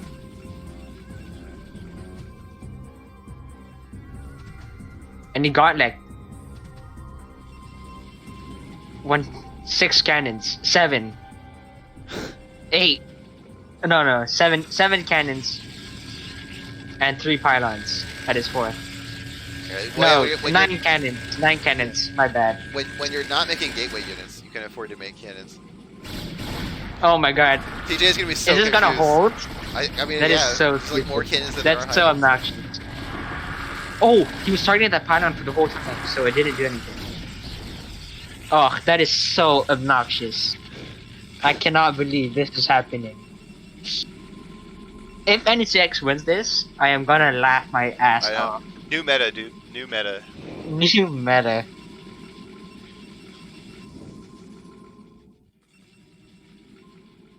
But I think TJ is. I think he's doing the right thing. You know, just you don't know, you don't understand what's going on. Just make a lot of hydras try to kill him. Like, yeah, dude, I would love to see a second core for double upgrades. for the armor upgrades. But he's got the fleet beacon to even unlock. What? The He's getting upgrades. it? No, like you need it for the +2 and +3.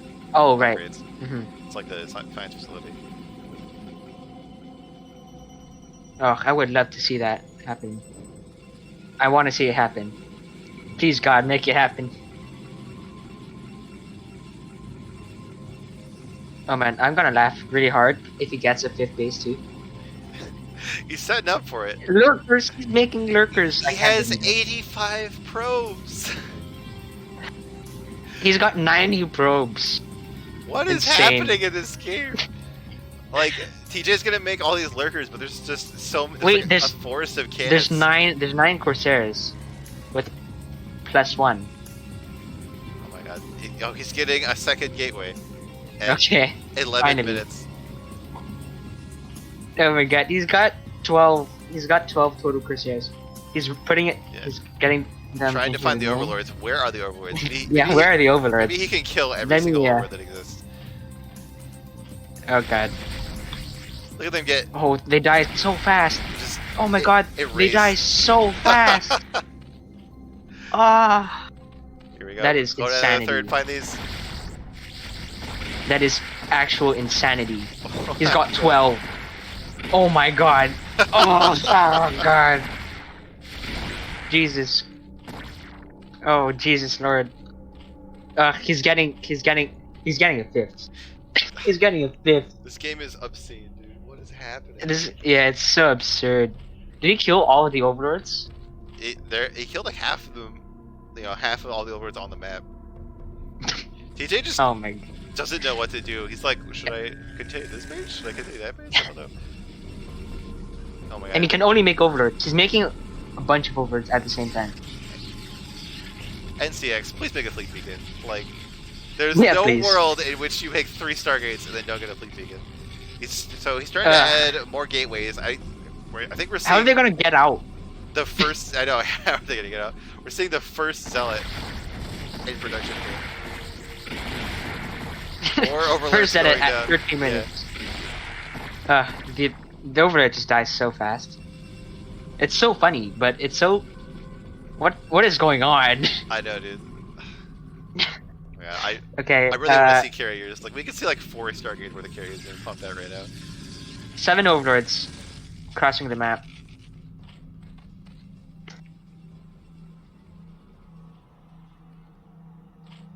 Alright, he's coming back to the main, trying to check if the overlords are there or not. There are 5 at the 3rd.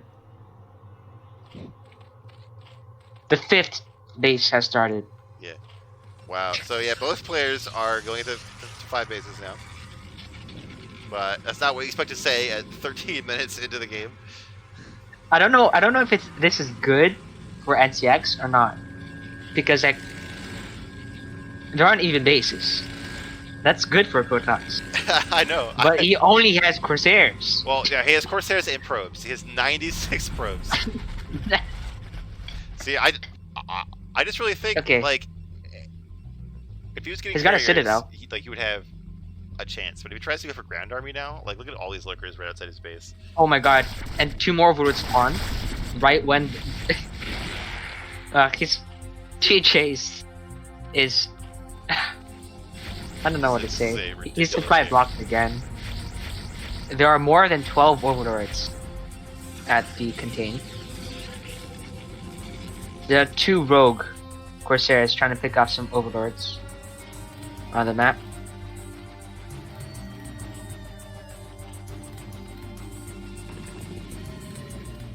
Oh? Oh, looks like we're. Oh, gonna, he's trying to go for it. We're gonna see an attack. There's a lot Oh my of god, these cannons but are I'm not sure good if though. they Cannons are strong. Oh, there's just one pylon at the front. I think we're gonna see this again. This pylon's gonna get picked off. Oh, never mind. These. Oh, it's not gonna die. It's not dying yet. I don't know. Zed's coming. There's slow Zedits with And no we slow upgrade. zealots versus lurkers. I don't know what to say. Yeah, I have no idea what's This going is on. so weird. Oh, the cannons are unpowered. I think the Protoss main is in danger now. But it can still rebuild at this 5th. He's Exactly. rebuilding. Yeah, he has plenty of bases to just keep rebuilding. This is hilarious. This is hilarious and stupid. Okay, give these Corsairs, find these Overlords. Oh yeah, these 12 overlords. He's gonna be supply blocked for days. Days on end. Okay, so the natural has fallen. To be expected. Is Storm done? Oh, Storm has just started. Okay. Thank God. I thought this was gonna be even stupider than it already was. Oh yeah, if all these guys had Storm. Pretty clutch. Okay, so the Corsairs are gonna end up not being useful. GG, well played. Wow, what a game. What a way to end the night. My gosh. Well, there was absolutely not a single brain cell in my body that expected to see mass expand, mass Corsair Protoss. Well, aren't you happy? Yeah, you know what? I'll take it. I'll take it. That definitely added something to my life that I didn't know I was missing. I didn't know that could happen. I didn't know. And that brings the overall third place match to 7-7. It is all tied up. It's gonna be down to the tier 3 players to decide. Down to the wire. Exactly. I'm not sure when that cast is gonna be, but I'm sure it'll be. It should be soon. Yeah. It should be done. Wow, I am this month. Exhausted after all those games, dude. I'm very tired. There. Yeah. But I feel like I've been enlightened. Exactly. Like, I have seen the truth. My eyes have been opened. Oh my god. I've just seen something that shouldn't have happened. Well, all right. That's gonna be it for tonight. Thanks for watching, everybody. Thanks for supporting CPL. Hopefully the next season starts before too long. Yeah, hopefully that last cast of the tier 3 happens before too long. In any case, we're gonna sign off. I'm going to raid Artosis with all 7 years. Good night, everybody. Awesome.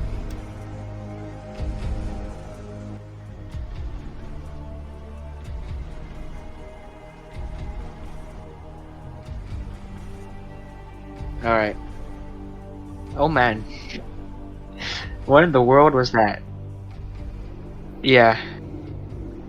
I had actually noted that NCX had won 2-0.